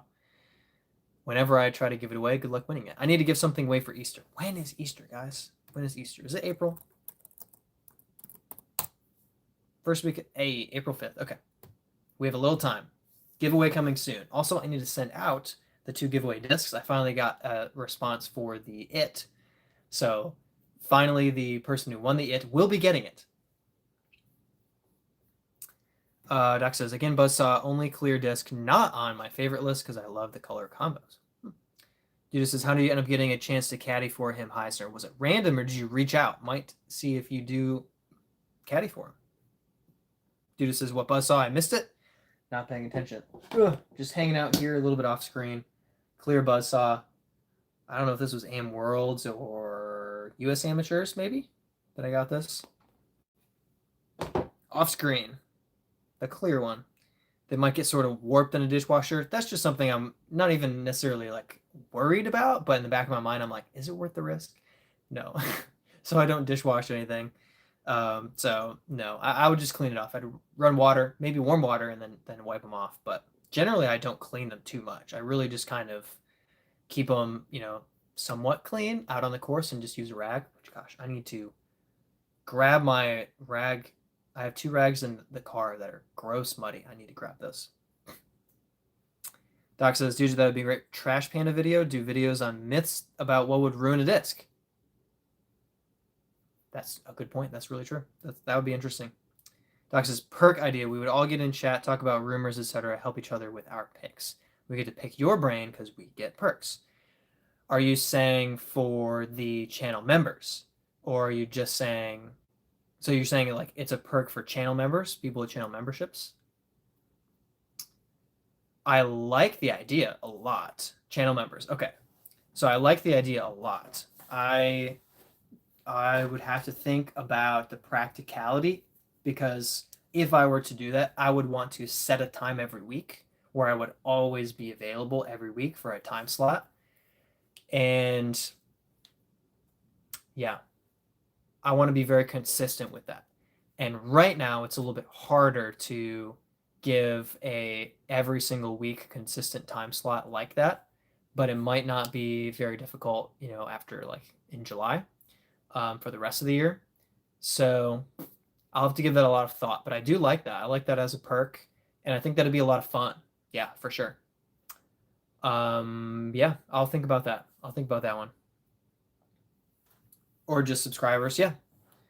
No, it'd be really great. I mean, especially if we had a handful more a handful more channel members, then we would get a group every time. We'd be guaranteed a few people show up. I would hate to exclude everyone to have one person or zero people show up. So I want it to be worthwhile for you guys to make sure that it is good. Okay, good idea though. Arctic says, have you played with any Hmong people in Michigan? Uh, I don't know if that is at a club. I haven't played with too many people in Michigan or really played any league events. I play around Jackson, Michigan. I played in Grand Rapids a little bit. Um, but I don't recognize Hmong. If that's like a league or a local club? I don't know them. Or if that stands for something else that I'm not getting. It's it's Hmong, pronounced the Hmong people. Okay, I don't know. I'm sorry. I don't know. I'm ignorant. Doc says, Cheetah, we seem to have a nice segment of them here in Hickory, NC. I don't know. I don't know what the. I feel like this is something I should know, but I don't know.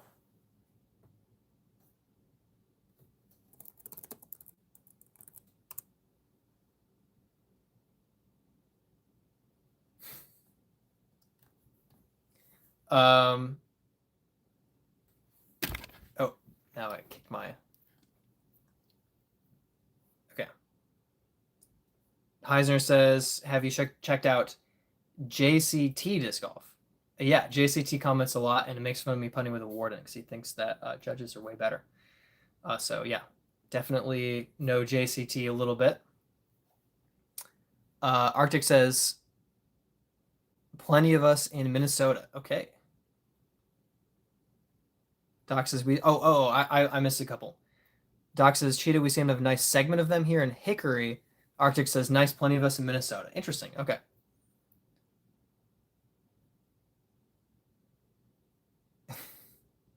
I'm a little bit lost, but okay. So it's people from Asia who migrated to the Midwest after the Vietnam War. Gotcha. Gotcha. Gotcha. No, I wouldn't say necessarily that I can think of anybody off the top of my head that I've played with. No, I don't. Maybe somebody around North Carolina, around Charlotte. Probably, actually. Let's see. Doc says, on Discord, can you have a perks only room where you give a paragraph or two about pick ideas? That would be pretty easy. That'd be pretty simple. I don't know. I'm sure we could do something that's invite only.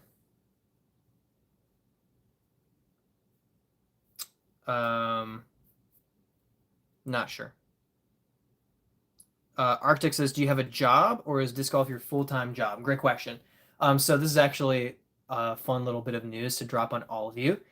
So I am stepping into the executive director position at the ministry that my parents started. So I do a lot of tech work and online work in that capacity. I run the website, social media, do a lot of like record keeping, coordinating for retreats and communication, just things like that, like little things, researching technology, stuff like that. So being more and more involved in that, doing more of the writing of newsletters and thank yous and things like that. So that is my other part-time job. So I'm kind of split between that and disc golf YouTube. And then if any of you need a website designed, I do that as well. I'm building our wedding website that I've been working on over the weekend. So I do website design and other tech work and disc golf and editing my videos. So I stay pretty busy and kind of do a little bit here, there, and over there. So disc golf is not full time. Definitely YouTube. There's opportunity. YouTube is so great for its potential, but disc golf is a small niche audience, and stuff like coverage of professionals takes up the vast majority of the audience's attention. And a barely professional player creating his own videos is not going to get nearly that much attention without a long time to kind of build up. So the income from YouTube is pretty limited and actually less than what it was in the summer last year. I was actually very pleased with the direction I was heading and really since October, it's been extremely slow. So definitely not full time YouTube. But that's kind of a bit of the dream to do, not full time, but essentially, make a living off of YouTube to an extent to where I can do something else, part time, not for the money, but just for the accomplishment and involvement in my life. Um, Doc says, and dude just allowed in because he does all the behind the scenes stuff. Of course, of course. And because he wants to be a channel member, but he can't right now. Robert Jones says, what arm should you use in disc golf? Your good arm. Doc says, congrats. Arctic says, awesome. That's great. Thank you very much, guys. Really appreciate it. Very happy. Dude just says, I can make a channel and make it private and only add confirmed members and me, of course, because I made it. Only problem is I'm not a member. But yes, that's fine because you want to be a member and you can't. So, I'll let you in. I'll let you in. Doc says, is your dad going to officiate the wedding? He could. He could. I believe that he could. He has been a pastor for 13 years. Yeah, 13 years. I was about to say 17. No, 13 years. Doc says, dude, you should get in because of everything that you do. True enough. Doc says, I would never leave you out. Just thought it'd be a cool way for Brad to get some perks for our channel members that wouldn't cost anything but a bit of time. Yes, I like the idea a lot. So I think I'm in on that. I would want to offer a weekly voice channel where I'm there for a section of time every week, and then you guys, if you want to jump in and chat or pick my brain or whatever it is, I would like to do that. I don't know how quickly I'd be able to consistently offer that, but at the very least, something where you want a couple paragraphs that I can do. I can also maybe even the best thing that I could possibly do for fantasy is if you really want to beat me, I can tell you what my picks are going to be. That way you could literally pick 4 of them and then try to pick one better than me so that you beat me. Heisner says, what is your opinion on YouTube? Oh, goodness. YouTube is wonderful. It's done a lot for me. It's the reason that when I attend a Pro Tour event as a spectator, I have people coming up and saying, hey, you do the birdies of the day. Hey, I won a disc from you. That was really cool. That happened at USDGC this last year. Fact Frenzy official walked up to me in person and was like, dude, I won a disc from you. Fact Frenzy. And I was like, that's awesome. Yeah, dude, you won a disc. That's so cool. It connects me with people across the country and around the world in ways that I never thought was going to be possible. I'm here every Sunday night with you guys. It really is incredible. It is a platform of truly building community. And you can waste a lot of your life on YouTube. And that's a hard thing to say as a content creator, as someone who is building the channel and the community. I want what I do on YouTube to benefit you and not harm you. So I don't want to create content that is shortening your attention span. I don't want to create content that is wasting your time. Unless you opt out of it. I want to put value into what you pay for, whether that be with the channel membership or if that's just with your time and attention. And I want to create a community that's worth being a part of. So all of that YouTube is supportive of, but also YouTube can be extremely addictive, and there's plenty of garbage on YouTube. There's plenty of garbage content and stuff that's just not worth your time and attention. So I try to be a normal, rational, kind, voice in all of that mess, and provide a place for all of us to be able to hang out and celebrate disc golf together. So I think YouTube is really wonderful in a lot of ways. The tough side of disc golf content is if you just provide disc golf content for its own merit and sake, it will be a struggle to make a living off of it. You really, really have to be making a video every single week, a good video every single week that's well edited, that has a good thumbnail, and that takes a lot of different skills that you have to build for yourself. Just filming yourself throwing, which is what I started out doing, and is what that's my foundation, that's my basic every day, only gets you so far. And when YouTube doesn't feel like promoting your content, you won't get that many views, and that's tough. That's tough. There will be a lot of discouraging days on YouTube, but staying consistent and continuing over and over and over and over again makes a huge difference. So consistency is key, especially if you put forth some quality content. Dude says, I can also make a voice channel like that. Ooh, that'd be good. Could you do a voice channel? Then we could watch the video afterward if you can't make it. Interesting. I don't know.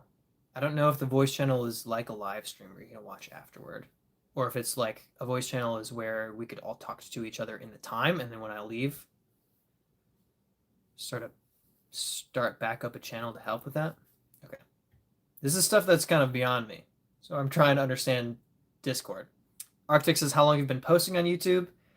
I think just 2 years, maybe just over 2 years now. 2 years consistently. I'd have to check. I know that I have a video that says it's 2 years old, right? Let me see. Maybe it hasn't been 2 years yet. Let's see, 2 years ago, I would have been, yeah, I think I would have had the channel 2 years ago. Yeah, I think just over 2 years. Let's see.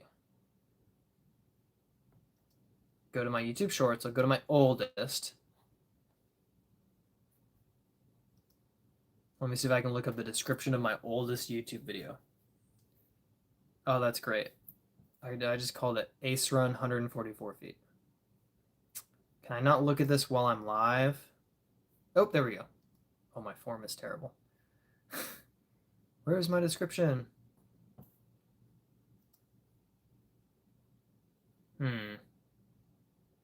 Oh, there. There we go. March 17th, 2023. So my first video I am coming up on 3 years ago, but I would say I've been consistently posting on my YouTube channel just over 2 years. Yeah. So very much sporadically throughout the spring and summer of 2023. And then really the end of 2023, I started doing 2 shorts a day. And then I posted my first video at the end of 2023. I was practicing for the Chainhawk Open. That's what it was. So I would say truly that I've actually been like putting stuff on YouTube for about 2.5 years, just less than that, consistently. Okay. Heisner says, big news, my 13-year-old friend just got sponsored. Ooh, heck yeah, that's awesome. What's that sponsorship? That's really, really cool. Congrats to your friend. Doc says, way to go, his name's not Nico, is it? Dude just says, cool by who? I'm just trying to get any sponsor I can by next year's Junior Worlds. Well, I can say you can get Infinite. I think absolutely they would sponsor you. It's a limited sponsorship, and the most availability for getting anything back from Infinite, other than your $70 credit in the beginning, is if you're posting stuff on social media. But they don't require you to build a bag. They don't require you to throw their discs. You can throw anything. So there's a lot of benefits to that. You just have to create some social media posts that tag them and are, they say, quality social media posts. Dude says, I might try to start back up a channel to help with that. Oh, heck yeah. Doc says, dude, social media, make sure you're tagging the disc golf companies. Yes, and I'll add, make sure you're tagging if it's relevant, because Infinite actually has in their contracts, like if you tag them, you need to be wearing their apparel. And this is for sponsored players. If we're sponsored by Infinite, we shouldn't just tag them. We should wear their apparel if we're tagging them. So I'm trying to make sure that I'm wearing their apparel for all my videos in the future going forward, which also means I need to buy more jerseys. But yeah, that's definitely something to think of, is tagging them, but make it relevant to them. so that they're not just being tagged in random videos of people just playing disc golf. But if you're throwing an infinite disc, shouting it out, saying it, or wearing their jersey, or whatever it may be. Heisner says, I may be getting sponsored by Hazy Shade. Heck yeah. Dude says, I've heard from company owners, executives, that a willingness to commit to social media goes a long way. It's true. It is true. Doc and Dude say, congrats to Heisner. Doc says, talking real life, getting a little personal there, Jose. Okay, buddy. Heisner says, I don't think I said this already, but new friend is accomplished. New friend is accomplished. Heck yeah. Arctic says, how do you record your videos when you're on the course? I use my phone. So I bought a Samsung Galaxy S23 Ultra a few years ago, and it was some money. But it has good video quality. I just use my phone. I don't have a mic. It's not perfect, but I just use my phone for filming everything. And then I will edit YouTube Shorts in the CapCut app. And then I use DaVinci Resolve for my long form videos, adding a lot of keyframes to do the manual zooming for me instead of trying to have somebody hold my device and film and zoom and handle all of that for me. I've done that occasionally, and some people, that I trust to, be responsible for filming, and they do a fantastic job. But for the most part, I set it up on a tripod. I have a $20 tripod and a $1,000 phone. You don't need a phone this good, but I had just crappy phones leading up to that, and a cat destroyed my old phone.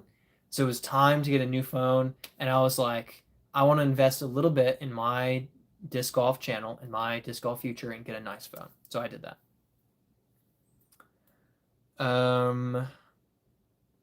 Dude says I'm going to try to apply to some retailers, manufacturers, and local clubs about sponsorships this year. Good idea. Zara's posting pictures of wheels and gears. I don't know if we're just posting pictures of round things, but there's a frisbee, and that's going to fall. Here's a disc. That needs to be cleaned, apparently. Doc says, okay, Sheeta was going to make a joke, but I think I might have just had a next big idea. Uber cameraman, you call and have someone record you. Rackle says we should have a birthday party for the Birdietime channel. We should. I need to write that down.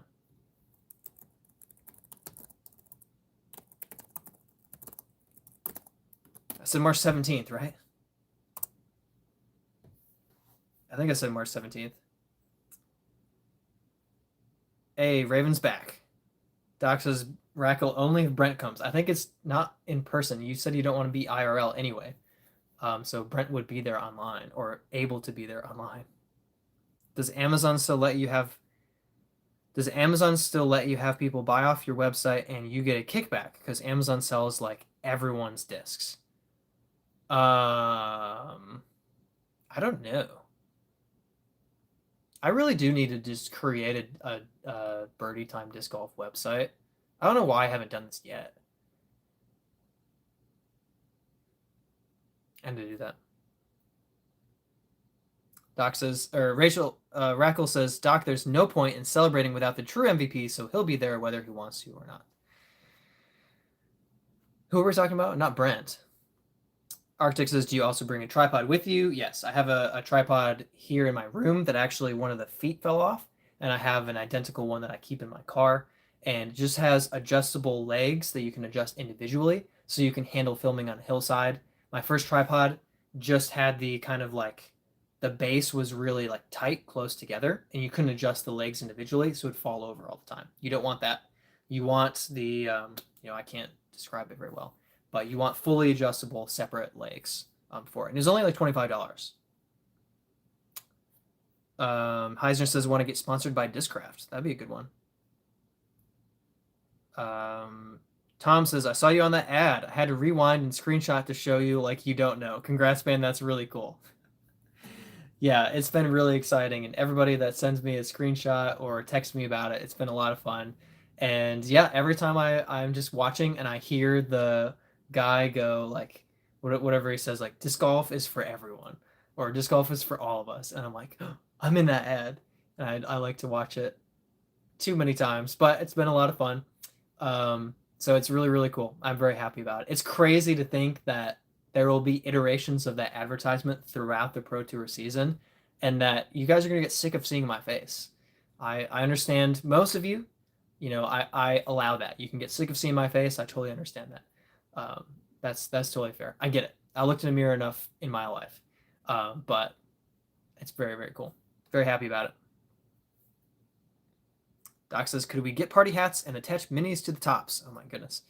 Dude says, I feel like you probably have a good chance for at least Discraft Underground. That's true. Discraft Underground will probably pick you up.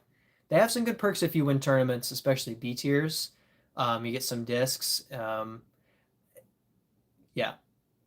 It's better if you're playing in ladies amateur divisions, because you can get a bunch of perks for showing up and not having competitors. Anyway, it is definitely something that is good to look into. Let's see. Doc says, I googled it, Dujit. You need 500 people following you, 3 sales every 180 days, but you get 1 to 10% off each sale. So if they buy a lot of discs, could add up for Amazon. Wow. So I just need to, 1% is nothing, but I could presumably put together a disc golf website for Birdietime and then link the starter packs that I like the most, and potentially get 30 cents on sale from you guys. Wow. I should, at the very least, I should be doing that so I can recommend that.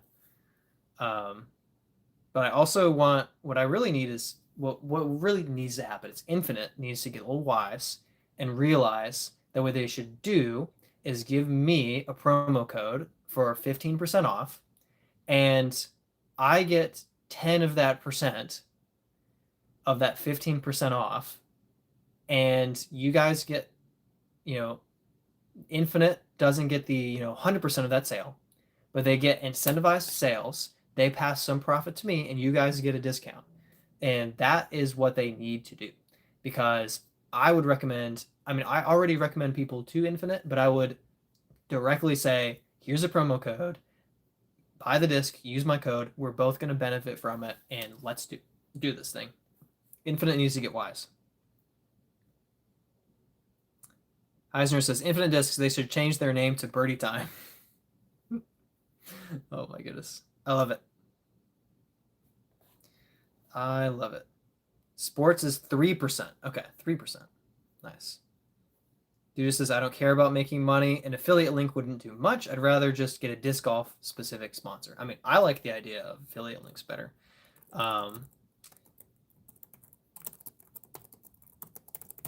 So I'm going to write that down to look into later. I need to make 30 cents a week. Arctic says, did you expect to be where you're at now when you first started? What kept you going? Wow, great question. I never expected to be tied for first at Am Worlds. I never expected to make lead card on coverage and beat Paul Ulibarri in Charlotte. And I never expected to be in a Disc Golf Pro Tour commercial. So there have been some insane, unexpected things that I never thought would happen to me. Even WAR in Florida, which is a smaller thing, but like winning WAR for our team and being like the WAR king for it and everything was just unreal. Like, some things that I have accomplished, I did not really consider as being possible. At the same time, I did get a sense that I could go far in the sport if I applied myself. And I never really thought, and I've never really thought that I could tour, but I kind of had a sense of maybe I could be at the level of, Paul Ulibarri, to the extent to where involved in a bunch of local tournaments. Essentially, compared to most players around, I could be kind of the guy to beat. Now, I wasn't thinking Charlotte. I was thinking, Gainesville area, with the exception of Garrett Gurthie. And kind of be at that intermediate level where I'd be a professional player, but not a professional player at the level of the Pro Tour. But compared to the general, public, I'd be, very talented, be able to make a lot of good money in MPO local events that are playing, somewhat consistently, do some coaching, stuff like that. Which I'm considering coaching, and that could be something that could be, that I could really step into in the near future. But I would say that I had an inkling that I could achieve some real success in disc golf. And when I won the kind of Chain Hawk Open, which is my local A tier big tournament, I won an MA3, and it was a blessing. I won by one on the last hole. Like, it was a crazy thing. And in some sense, I was not too surprised because I'd really been applying myself and doing my best to get better. And in another sense, I was shocked that I managed to do it. And then 2 years later, I won an MA1. And I would say, to a certain extent, that's kind of the extent of my expectations by that time in my disc golf career, is I did kind of, I didn't expect to or think I deserved to win the Chain Hawk Open and MA1, but I felt like it was right. Like, they were my courses. I played them hundreds of times. I was practicing, practicing, practicing. I did 1,000 putts to be ready for my, tournament in the week leading up to it, and it all paid off, and I ended up winning. And it didn't, it was this mixture of feeling like it was a huge blessing and it was something I worked for and achieved. Everything beyond that, beating Paul Ulibarri, tying for first at Am Worlds, making lead card coverage for that, like being in this advertisement, these feel like things that are beyond me, that have been like given to me, that have been really just gifts, from God, blessings in my life that I did not think I could achieve. So I think there's something to be said for nose to the grindstone, to keep practicing, something to be said for dreaming big, and being willing to be surprised at, what things, you might be able to achieve and to accomplish. It's been a really cool journey. I did not think I would be sitting down for several hours every single Sunday night talking to you guys, my YouTube community, and loving it. But here I am. So there have been a lot of surprises, and it's been very interesting to grow with you guys in disc golf and in our little community as a group. So it's been full of surprises for sure. It's been crazy. Okay. Okay, okay, okay. Okay, okay, okay.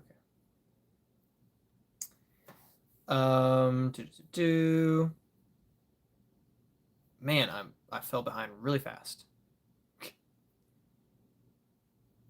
Dude just says Amazon doesn't really have much disc golf. Really, they have a starter set that I really recommend, and they do the R2, the MVP Streamline R2 starter set, which is my personal favorite, and stores don't really sell that.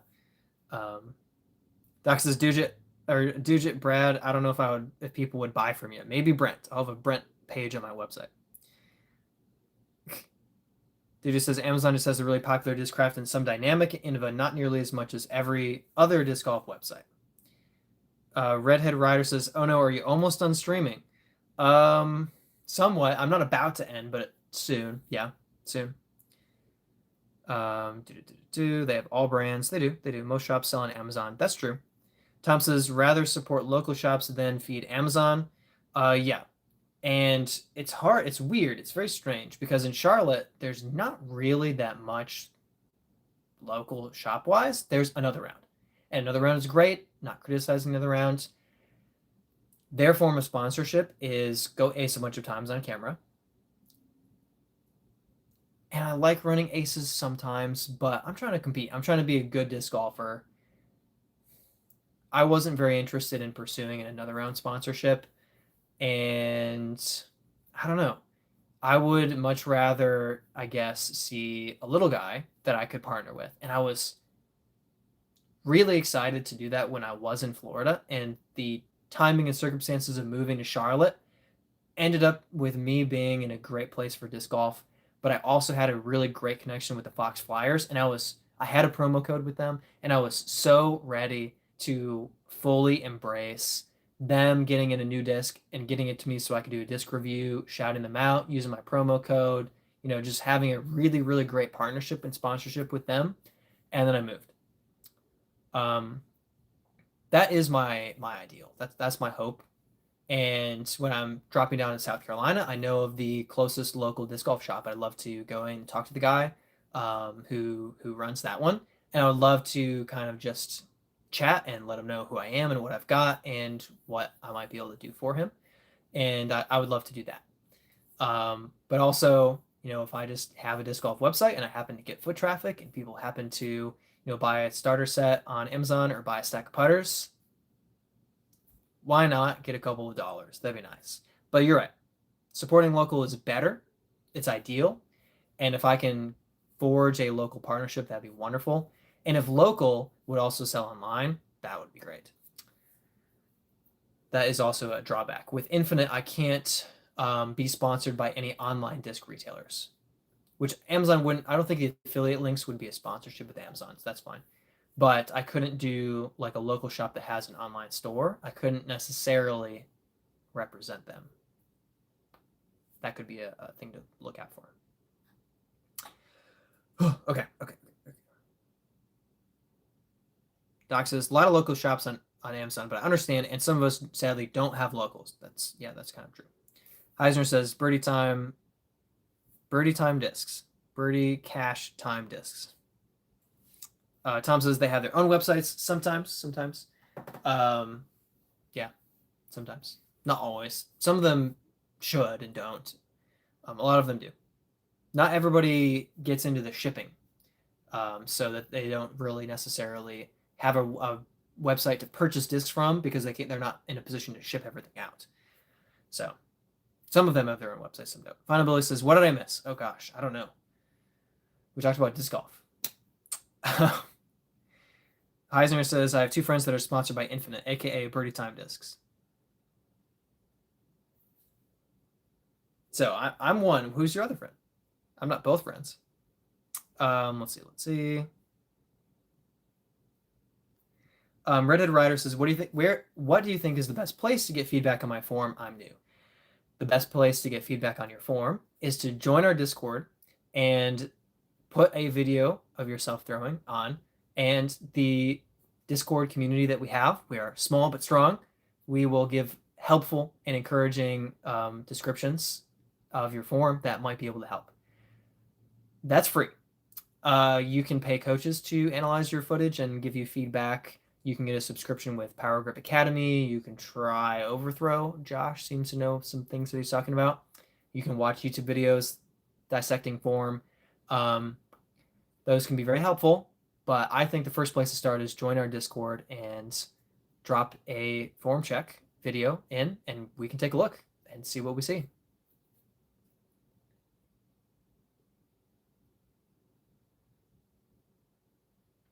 Heisner says, how do you win a disc? And do I have to have a Discord? Heisner, I would say you probably don't have to have a Discord until you have a lot of, like, you have a community. I probably live streamed several months before Dude just set up my Discord. Maybe 8 months I was live streaming. And I probably could have had it after a couple of months because we started to have regulars that were in the chat. I would recommend not worrying about a Discord until you have enough people that would actually jump in and participate in the Discord. And so don't rush to do that. But when it does seem like you have some community participation and that there would be benefit to going outside of YouTube because you don't have direct messages, you can't share images, the community members can't do anything like that, going off of YouTube would allow that type of conversation to happen. So that's when Discord becomes advantageous. So I would recommend waiting a bit, but eventually thinking about having a Discord. How do you win a disc? If you talk about from me winning a disc, I will be running a disc giveaway soon. You leave a comment on my disc giveaway video and be subscribed, and you'll have a chance to win. I am also considering stepping up my giveaways and doing free giveaways and one disc that is just for the channel members. So I am thinking about doing that. There will still be free discs to win that everybody is in for, and then I'll have one channel member spin where I just give away a disc to my channel members, which just gives them a benefit of their membership, and I'll be giving away that extra disc. I will not be taking away a giveaway disc. I'll be adding a giveaway disc that's just for channel members. So I will still be giving away the discs I want to be giving away to all of you for free, to any and everyone, or to anyone who might win it. But I have been thinking about doing that, so I think I'll be implementing that one coming up for Easter. It'd be funny if Doc won a shoe that he sent me. That'd be hilarious. Joseph says, when you made the transition from amateur to pro, did you take a break from competing to work solely on field work, form, putting, etc.? I feel like sometimes we have to get worse before getting better. I didn't do that. There could be benefit to that. I won't dog it, but I did two. Well, I kind of did it twice. So I won the MA1 Chainhawk Open in December 2024, and the next week I started competing in MPO, and I won my first MPO tournament. It was just 7 or 8 of us in the field, but I think like it was 1,000 rated. I turned down $110 to keep my amateur status because I wanted to play Am Worlds. And then 2 weeks later, I played in the Charlotte Roar Open, beat Paul Ulibarri, turned down $150, and I went, oof, this is starting to hurt, turning down this money. And then I sucked at disc golf for 6 months until Am Worlds, basically. So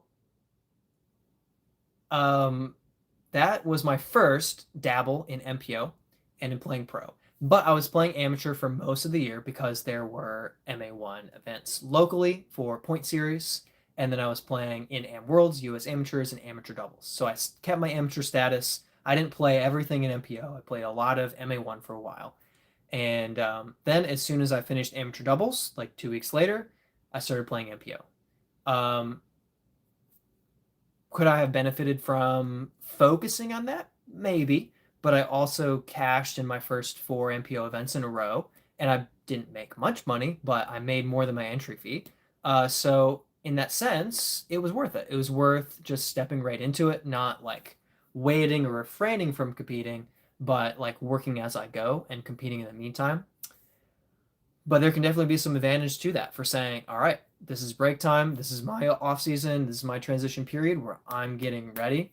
That's totally fair. That could really benefit some people. I feel like I've been at the level where there wasn't too much difference between competing at the top of MA1 or the middle to top of MPO, except for I'm tired of just getting a free disc or 2 here and there. I'd like to get some cash. So it was just felt like it was time. Yeah, but that can be a really good way to do it for sure. Doc says, mint guy? I don't know what that means. You don't need Discord for any of his giveaways, but you're welcome to join if you want. Oh, is that what Heisner was asking? If you wanted to win a disc, if you need Discord? I misinterpreted that completely. Duda says, yeah, that's what they were. 80% of his discs were mint. Like I said, he never mentioned being sponsored, but I guess he just loves mint. Interesting.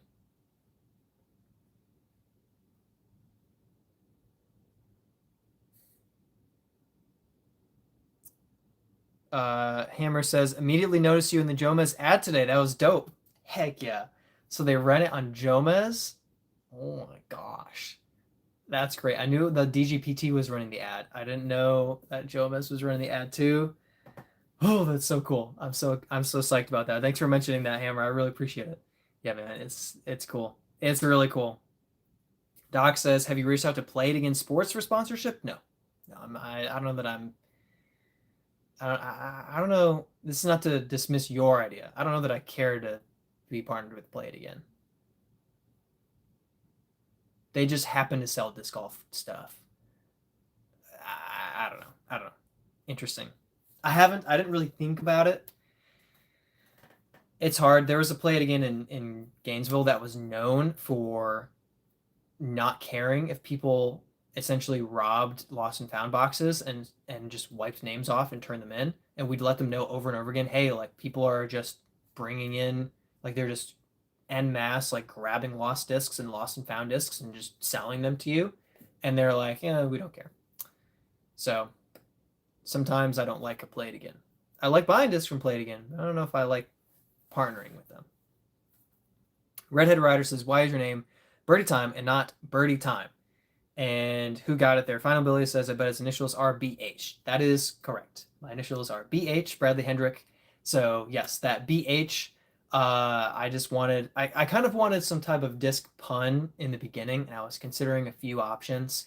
But when I thought of, it's birdie time, and I could spell it with a BH to add my initial to it and make it my own, without, I know I don't call it, it's birdie time. I just call it birdie time disc golf. But I felt like that was a good balance of making the brand me without making it prideful or silly. Like if I say, just your average disc golfer, and then, I make lead card coverage of Am Worlds, then it's like, okay, am I being too, like I'm working too hard to kind of joke about it? It can look like false humility. So I really kind of wanted something that would last the test of time and hold up if I got to be a pretty good disc golfer, to the level where I am playing, as a professional in Charlotte. I'm glad that I picked something that's me, and it's a disc golf word, but I've adapted it as my own brand without being too ridiculous. Yeah, I'm happy with that balance. So yeah, that's why I spell it that way. Good question. Doc says, "Dude, a lot of players have their fanboy phase." Tom says, "Mint has some good stuff." That's true. Dude says, "In play it again, just a Dick Sports type place." Exactly what I was thinking, or like a Dunham's or something. Although Dunham's is more like hunting than just sports gear. But yeah, that's pretty much what it is. Yeah, yeah. Doc says mainly used equipment, but some new. Dude says, "Look, ask my local retailer, Super Small Shop, about a sponsorship this summer for a discount on a shop." There you go. That's a good way to do it. You might be his number one customer. That's awesome. Legit thinking might be number one customer. Doc says, "Hope you get it, Dude. If you need a few people to send a recommendation, I got you." There you go. Makes good discords and comments on my live streams. 100% recommendation for me. Should be pretty easy. Small shop. Dude says we're one away from 20 members, by the way. On our Discord, we got 19. Heck yeah, we need somebody to hop on. Make that number 20. I probably should have shared the link. Dude, do you mind sharing the Discord link just for any interest? Doc says, Dude, hire Dude to be your Discord operator. He's very professional. Redhead Rider, I've entered many giveaways from you, but sadly haven't won yet. Sorry. It is hard because a giveaway video gets tons of comments, and so I'll have 120 people entered. Brent famously, with a 78-person giveaway, said 1 in 78 chance. I like those odds and won a strike. So have some confidence, keep trying, and maybe you'll win a disc. I hope you do. I hope you do. Giveaway coming soon. You'll have another chance. Okay. Dude, this is I feel ya.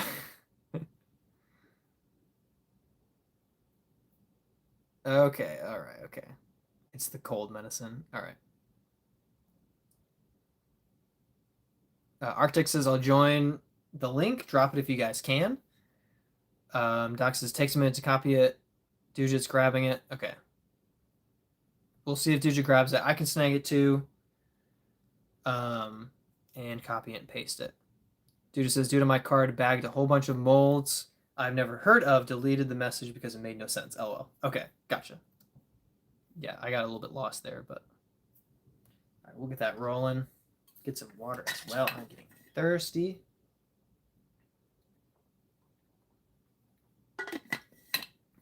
Today was such a nice day.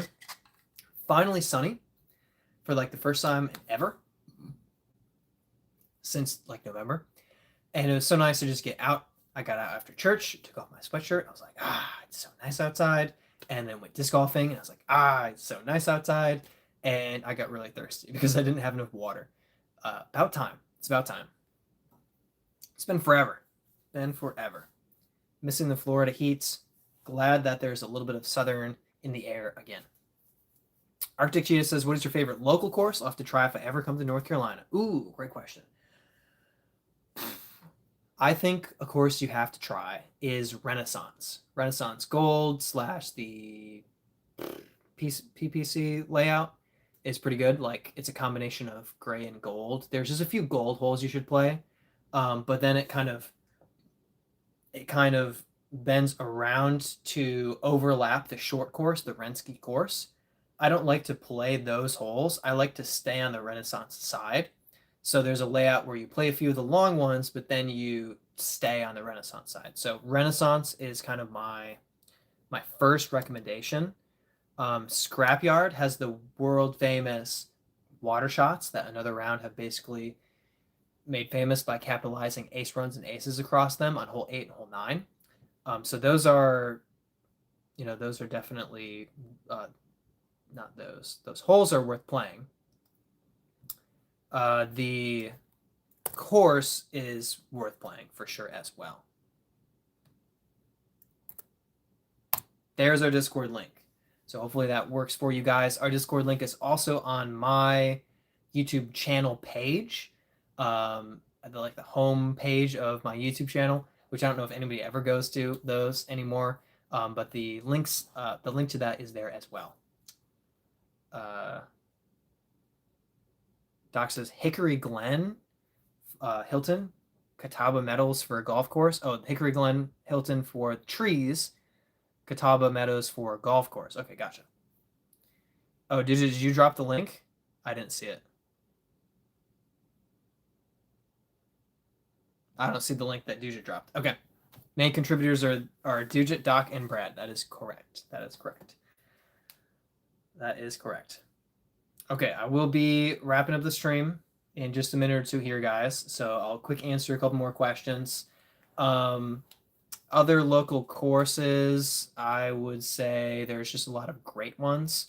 You can't go wrong with Kilbourne, Reedy, Eastway, Hornets Nest, and Nevin. They're all just great courses.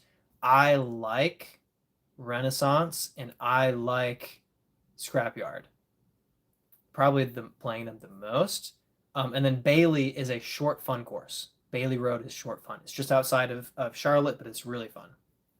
Dude says, I think YouTube hides links I send to prevent spam. Interesting. Well, we got it out there. I know that Doc dropped it once. I made him a mod. He dropped it, and then I unmodded him, and it did stay in the chat once. So I don't know why that's happening. I should double check to see what privileges you have, because you should, as a mod, be able to do it. I'm not sure. But either way, we got it out there. So I didn't see yours because it wasn't or because YouTube didn't let it, so I got the link. So we're good. But I do appreciate you, and I recognize that you did attempt to drop the link. It's YouTube's fault. Okay. Doc says, April Fool's discs pranks from disc golf companies, good or evil, like Innova's Southpaw line? Oh yeah, that's funny. That lefty line was pretty funny. Okay, guys. I love you. I'll be back next week. Should be just a normal stream next week. I can't make promises about the week after, but next week I should be here. So I will catch you guys. What should Brad do for April Fool's Day prank? That's a good question. Arctic says, have a good night. Good night, all of you guys. Really appreciate you hanging out on the live stream. Thank you all for appreciating and enjoying that disc golf ad with me in it. It just gives me joy. I know I'm not world famous or anything, but it's just a lot of fun to be part of it and have you guys reacting to that. So thank you. Thank you for reaching out and leaving comments. It's made my day. You guys have a great week. Be well. Doc says, be well, Brad. Happy for you. Thank you. Happy for you guys and happy to hang out with you. We'll catch you guys later. See you around.